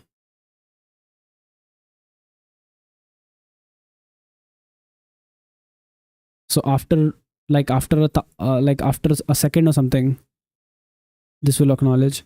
So if auto acknowledgement is false, you will have to acknowledge that in the body after some time. What prefetch does, I don't know, but that's what it sounds like. Then we have pub sub. So what this sounds like is, like, what you do is you just okay, let's, like, from the amount of knowledge we have so far, I think we can make like a video processing kind of service, so where you can upload a video, get it like processed into uh, get it processed in some way by like some library like ffmpeg, and then you can store it. This could be a very long running task. This could be also a practical application of the entire queue thing which we have, right? And also this could be scaled up and down based on whatever, like based on the request, which is amazing. This could be a practical example which you guys could try. I'll definitely also build that, probably not on this stream, but I can build that. That's an interesting example you can try, right? Interesting. So then we have pubsub. Pubsub is like I think it will be a, so there's a pub producer is a application that sends messages. A queue is a buffer that stores messages. A consumer is user message that receives messages. Okay, so we have X. There's an exchange. So the producer only sends a message to an exchange. An exchange is very simple thing. On one side, it receives messages from the producer, and on the other side, it pushes them to a queue. Them to queues. Okay, there are various queues. The exchange must know exactly what to do with the message it received. Should it be appended to a particular queue? Should it be appended to many queues? Or should it be discarded? Oh, that's interesting. So, like, you can have an exchange called logs, and you could have an exchange called logs, and you could have like, what is this fan out? I don't know. So this is, oh, there are a few exchange type. It's called direct, topic, headers, and fan out. We'll focus on the last one, which is fan out. Let's create a exchange of this type and call it logs. So ch.assert exchange logs fan out, whatever, durable false. The fan out exchange is very simple, as you can probably guess from the name. It is just broadcast all the messages it receives to all the queues it knows, and it's exactly what we need for our logger.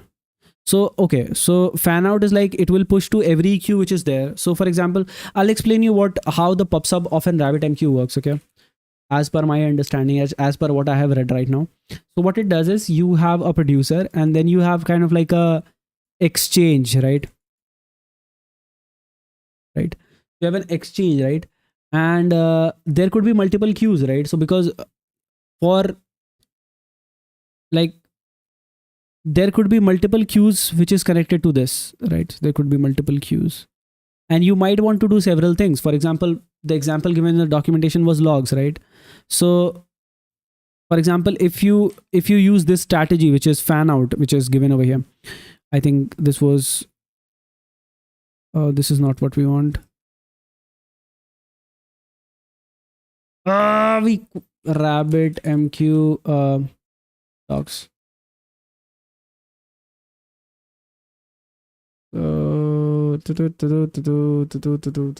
JavaScript. Yeah, there you go. So basically what you have is you have like, let's say Q1 and Q2, which is connected to a particular exchange, right? What you do is you just so there's a fan out strategy which will push like one particular message to all the queues, which is fan out strategy. You can have durable false or true based on your requirements. The fan out exchange is very simple, as provided or whatever.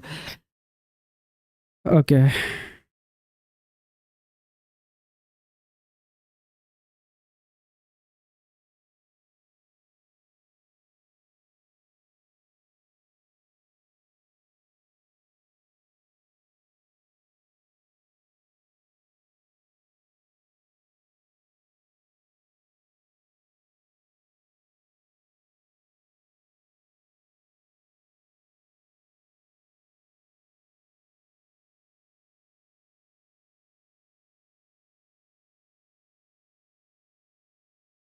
It says to the queue it knows, but what all queues does it know? That's the question. So if you see, it says the fan out exchange is very simple. As you can probably guess from the name, it just broadcasts all the message it receives to the all the queues it knows, and that's exactly what we need for our logger, right?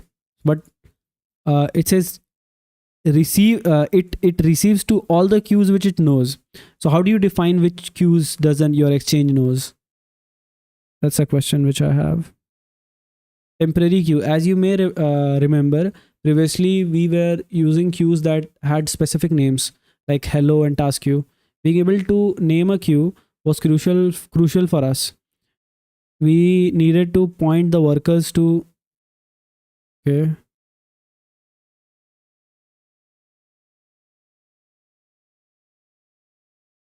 so this could be a temporary queue. That's good. And the name assigned to this will be auto named. Okay, that's good. Then you have a binding strategy. So we have what is binding, bro? What is binding? Let's learn what is binding. We have already created a fan out exchange and a queue. Now we need to tell the exchange to send a message to our queue.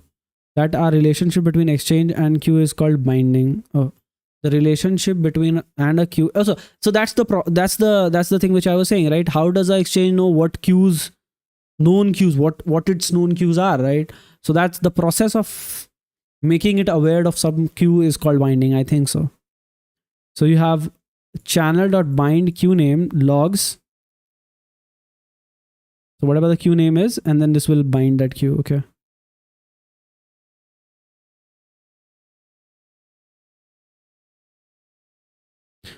From now on, logs exchange will append messages to our queue.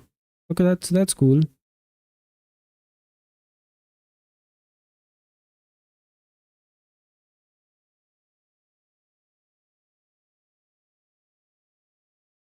So you create a channel, then what you do is you assert exchange. So you create an exchange, and the strategy which you want to follow is fan out, and the exchange name of the exchange is logs, right?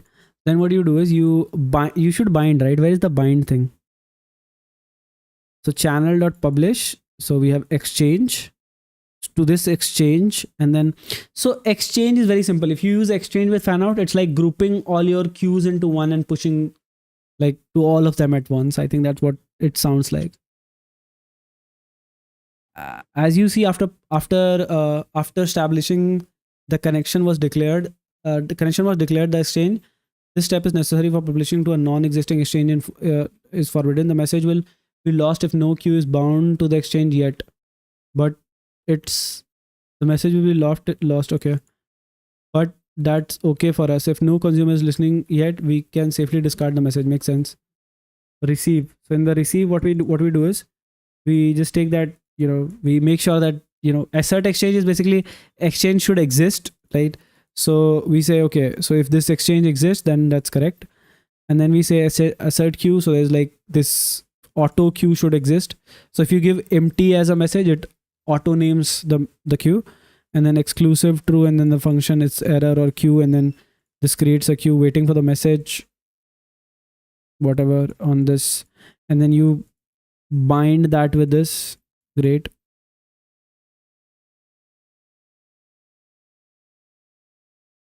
Interesting. This was good. What is routing? So using AMQP client, the tutorial assumes RabbitMQ is installed running, whatever. Okay. So in the previous example, we already created bindings. You may recall code like bind queue, some queue with some exchange. Okay. A binding is a relationship between an exchange and a queue. This can be simply read as the queue is interested in message from the exchange. Okay.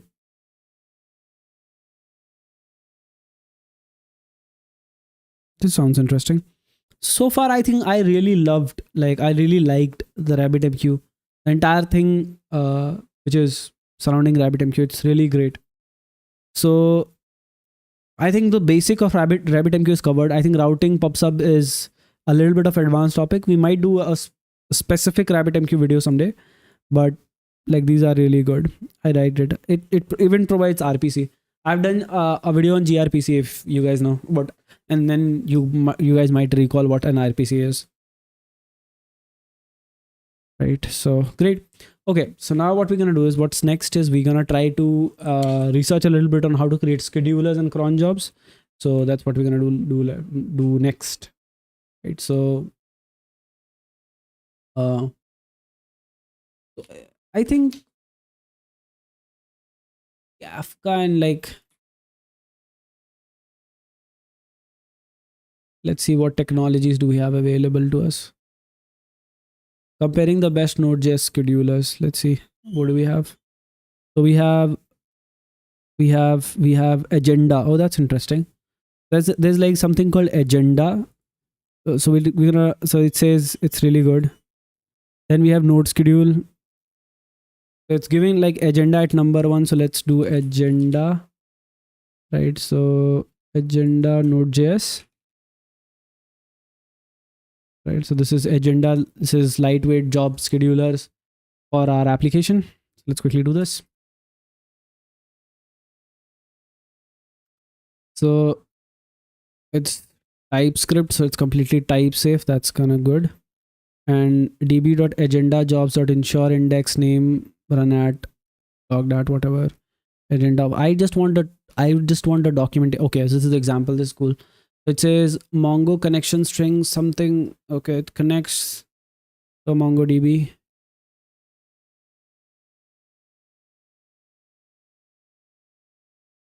It needs a MongoDB for this. Okay, agenda needs a MongoDB.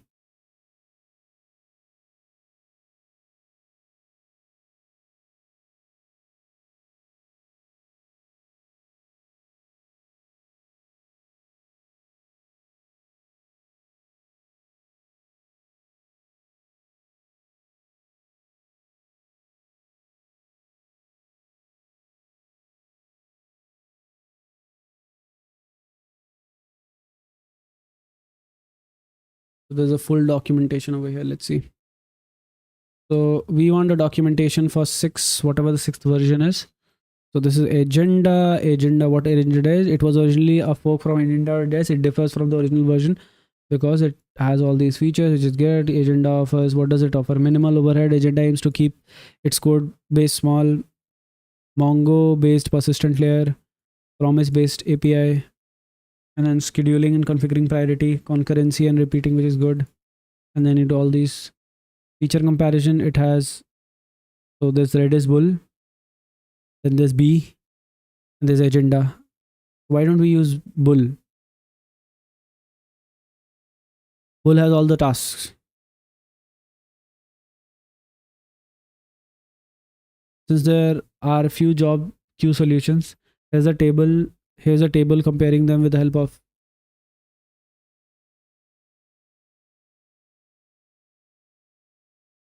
bull is really good.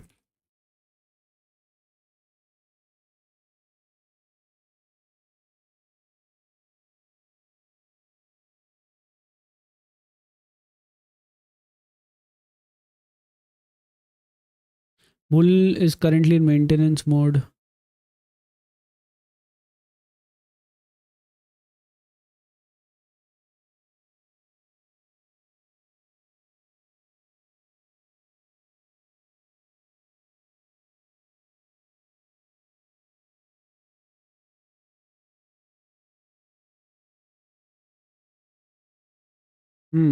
Interesting. Minimum CPU users due to polling free design, robust design based on Redis, delayed jobs, schedule and repeat jobs according to cron specification. This is great. I love the feature list of bull. Like this is insane. This is exactly what we need.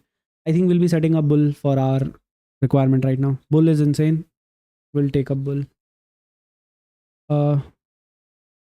It's comparing itself to agenda and all those things. So yeah.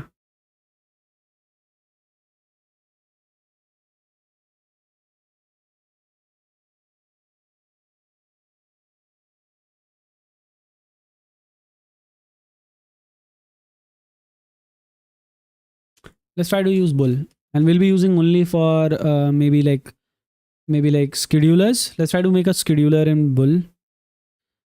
So I think RabbitMQ was fun. Now we're gonna try a scheduler. So let's have the consumer also as a part of the compose. How are we going to do this? We're going to create a new file. We'll call it docker compose, or like docker, I think. So we will create a docker file. So docker file, right? And then we'll say from node Alpine. What was the version we were using over here? Alpine 3.19. So from node 22 Alpine 3.19. That's the base image we'll be using. Now what we'll do is we'll just say run mkdir app, and then probably we'll have this as a work dir as well. And then what we're going to do is we're going to copy the package JSON, and then we're going to yarn install, and then we're going to copy all other stuff, then yarn start. That all makes sense to me. And then next thing what we're going to do is we're going to have our docker ignore file.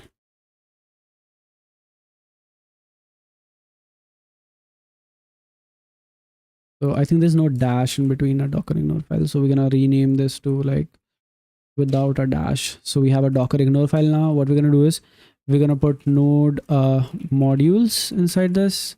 We have node modules, which is going to avoid pushing node modules to our Docker container. Once we have that, next thing is should this work? I think it would. We have this, and I think we are not exposing any port, which is bad. So we should expose some ports. What port are we going to expose? Oh, this port expose is not required in this. I think there's no requirement of port expose, especially in this. But yeah, in this is required. In the queue consumer, it is not required. So let's expose a port. So we'll say expose maybe 3000, something like that. I don't know which port. I think it's 8080. We are using 8080 port. Yeah, there you go. So we are using 8080 port, which is great, amazing. Now what we're gonna do is we're gonna be going to the compose, and we're gonna say we have the backend, and now we'll have MQ consumer, let's say. So it's built on top of it's built. I think again the consumer depends on the RabbitMQ. So yeah, that's also consumer depends on the backend. So we'll have to create this in the end. So it's a MQ consumer, and then what we can do is we can just say a build, and in the build we can provide the folder name, which is Q consumer. Right, so Q consumer, and then depends on RabbitMQ, also depends on backend. Okay, great. So we have MQ consumer, and then what we're gonna do is we're gonna be we don't just care about anything in this, so it does its work, right? So we have the MQ consumer. The next stuff is, let's run this.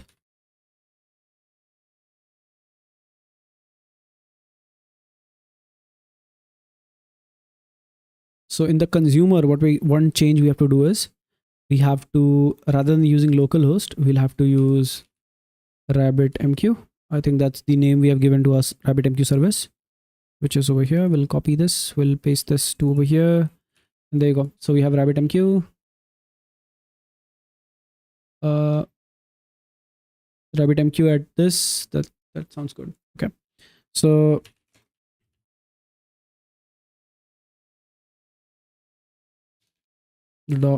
we'll have to go over here, and we'll have to also go in this over here, and I think here also we are using, so this also will be RabbitMQ. And then let's go to the database as well. So let's try to run everything right now. We have the RabbitMQ setup and DB setup and everything. Great. And now we're gonna have Docker com, compose up, post recreate.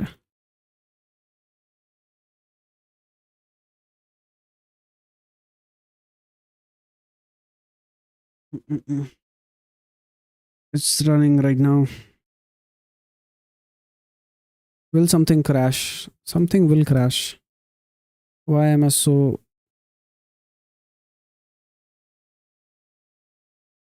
Error connection refused. TCP wrap 172.260.356.72. What's running on port 5672? I don't know. What's running 5672? Oh, the MQ didn't work. This is in the back end. That's pretty weird. So let's go to the compose.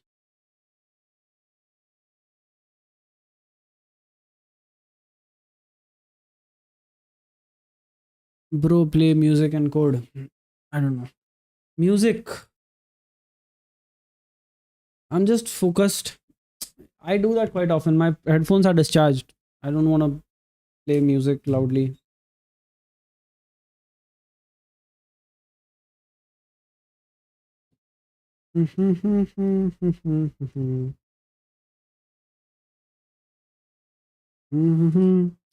Okay, so we have what do we have? I don't know what we have. So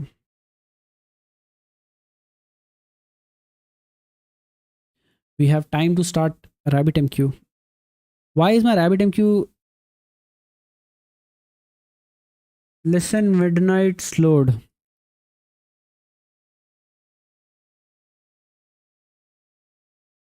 Midnight load. This one.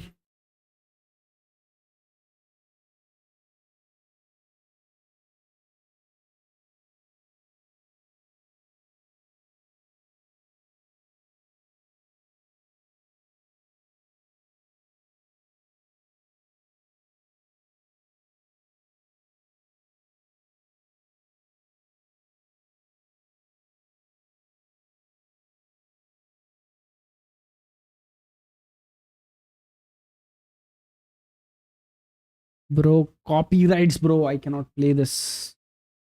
Copyrights. Copyrights. Do you understand copyrights? Copyrights, bro. Copyrights. Come on. Give me a non-copyrighted song so that I can play it. Give me a non-copyrighted song. Find somewhere and just tell me the name, or tell me what should I Google or YouTube or something like that. Okay. So what's next? What is the next thing? What do we want to do? Oh, the queue server is not working. Okay. I don't know why the RabbitMQ is always coming the last.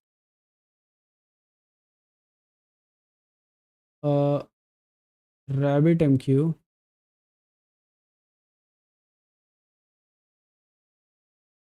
does not depends on anything. Database does not depend on anything. The backend depends on RabbitMQ and database both. And the my consumer depends on RabbitMQ and backend. That means the MQ consumer should be built at the last, at the end. Bro, you are not gonna earn a penny with this views. Why upgrading of copyright?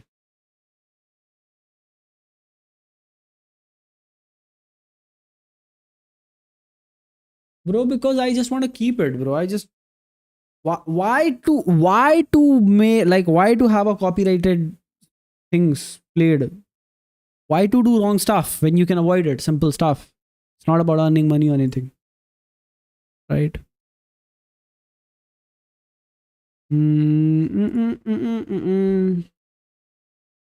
Right, thank you. Right, thank you. Backend consumer, and it's not working. So let's do Docker compose down. We've removed all the stuff. Let's build bull. We'll see. Let's build a scheduler now. right? So we're gonna do a new folder. No, I'm not offended. Don't worry, I'm not offended. Schedulers, schedulars. I don't know what's the spelling of scheduler. That might be wrong, but let's do it. Schedulers, right? And then we'll say init y, and then for running the schedulers, we would need a Redis now. So we'll have a Redis over here now. Let's quickly have our Redis instance.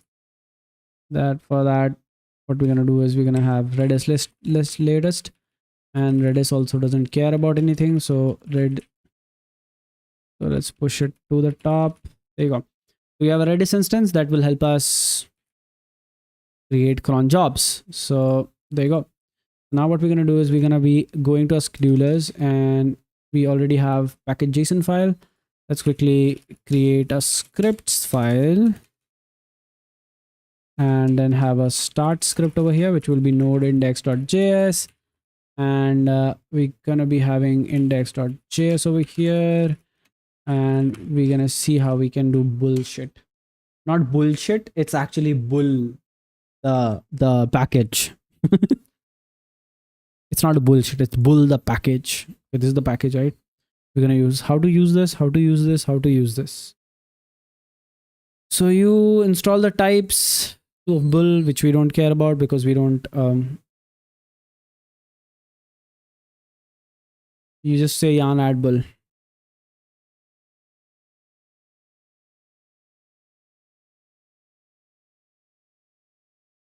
Yarn add bull. So let's quickly add bull. We have added bull, which is great. Now the next thing what we're gonna do is we're gonna have a few of the queues like this, which we don't want. Const. I want to do like the schedulers. Like we have a queue. We have a queue process, whatever done. How can we have cron? Hey man, build a timer where you need to wait until the until the time ends to see some result. Means if you minimize your tab using another tab, time stop or something like that. For fun, haha. But I want to build a cron first, and then only I'll be doing something else. So let's see. So how do you do a cron?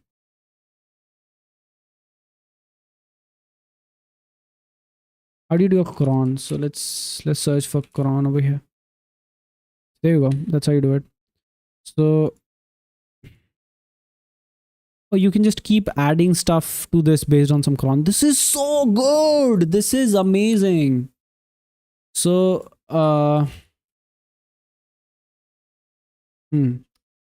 you'll have to create a queue first. So for example, do something queue, right? And I can have a new queue, and I could simply import that from, let's say, bull. So I can say import queue from bull. Is it queue? Bro, let me finish off my task. No chess right now. I'm sorry. So we have some queue, right? So let's call it, we can call it something like I don't know, some queue. So we can say some queue, and then what we're gonna do is we have a process which basically defines what that queue does. So we can have do something, but where are we basically defining our Redis stuff, right? So that this is connected to Redis and all. Using promises.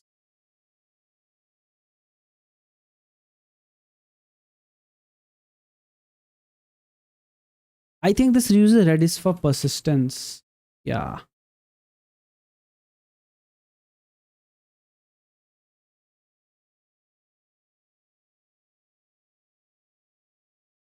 Okay, there you go.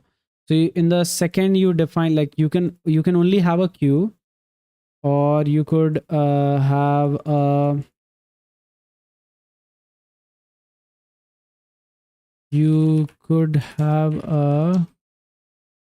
some queue do something. I don't know. Task queue, and then we can do task queue dot process. Do you want to play chess? Let's do this queue thing. After that queue thing, we might have a chess match. So yeah, let's finish this queue thing, and then we'll do the queue chess match. Task queue dot process, and that takes a function, basically a function, and that function have a job and a done function. And then I think, what does the job have? Oh, job could be like the how much progress did we. That's neat. I really like this one. So for example, could have just like a log, and then could have console.log doing something, and then I could just say done. That will just say just mark done. I just want to execute something on some cron, like, okay, so let's try to do something good. And now what we're gonna do is we can pass any data to this, right? So we can add, like, we could have like a task queue, and we can say add, and then we can say video, and then we can pass any data. So you can say data, like some data. Let's try to access this data. How do you access the data? I don't know. We have job, and then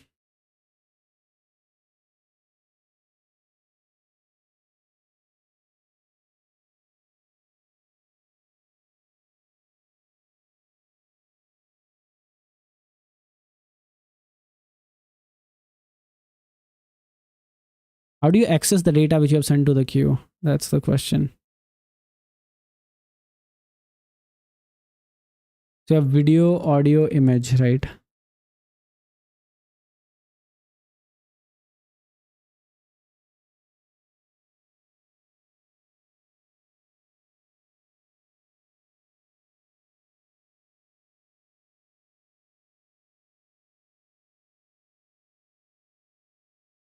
Job.data.url. Oh, that's exactly what I would like. So console.log some job, and job.data. Something like data. And then that will be like, I can say data send, and this will be the data send. And then I can add this on some cron. So there's like some, I think cron was one of the valid arguments. So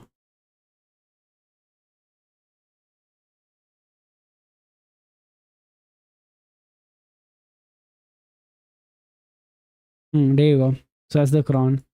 I can say whatever, like the process, and then payments data, and then I can say repeat. So it takes repeat. I think so. I think this is the queue, and now I get repeat, and then I can give a cron maker. Let's go to cron maker. Let's try to make a cron every 1 minute. Yeah, that's good. That's good. Every 1 minute is in the cron format is like this. That's every 1 minute, and yeah, that should work. What we'll do is we'll just say node index.js. It's just not happy. It's saying oh,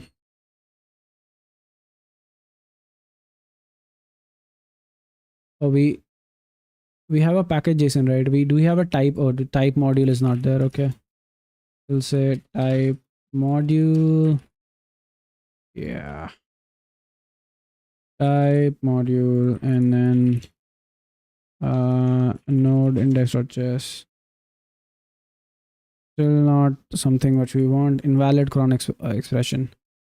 Cron expression is invalid. Why is the cron expression invalid? I don't know. Uh,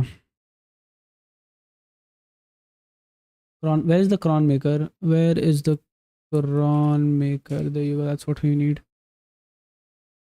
Uh, cron expression generator. Generate. Where's that? Where's this result? Oh, there's this.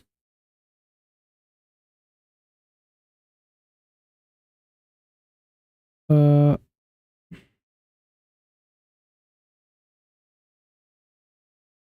every 5 minutes. So if you just say this, it's every 1 minute. That's more of what we want.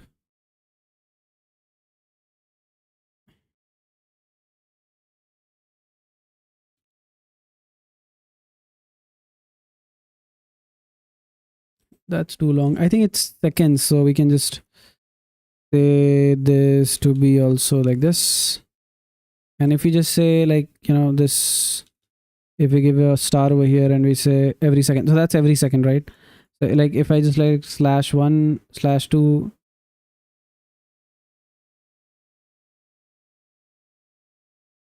like 2 2 second past the time, /2 every 2 seconds. So slash makes every, right?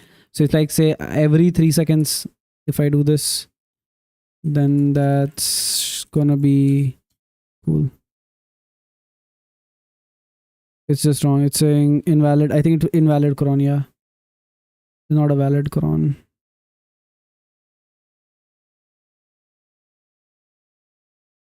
Yeah.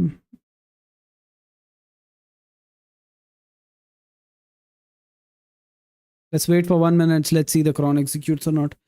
So we are at 5253 should execute the cron.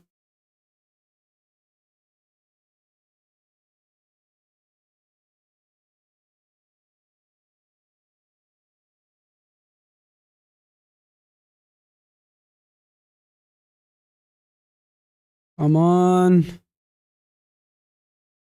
We need a cron execution at 35353 cron execution. Come on. Do we have a cron execution?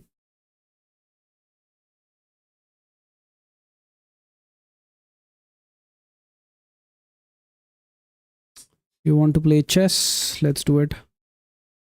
Arc. How do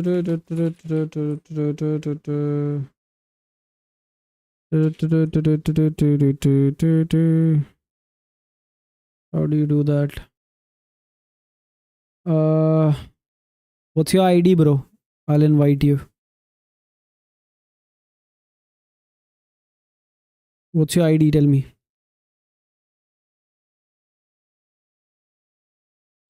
What's your ID? Do we have a cron execution? I think we should have a cron execution. We don't have a cron execution so far.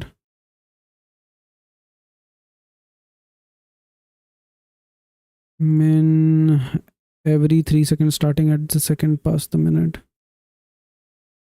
If say 3 seconds past the time, I don't know.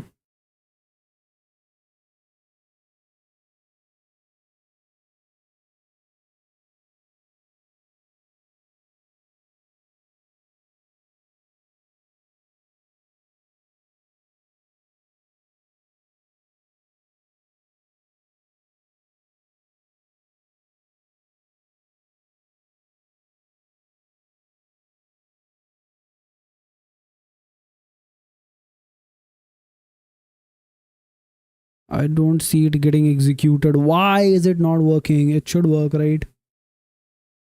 So we have your chess. Which is you? Is the second one you or is the first one you? I think the first one is you because that's the exact match. Oh.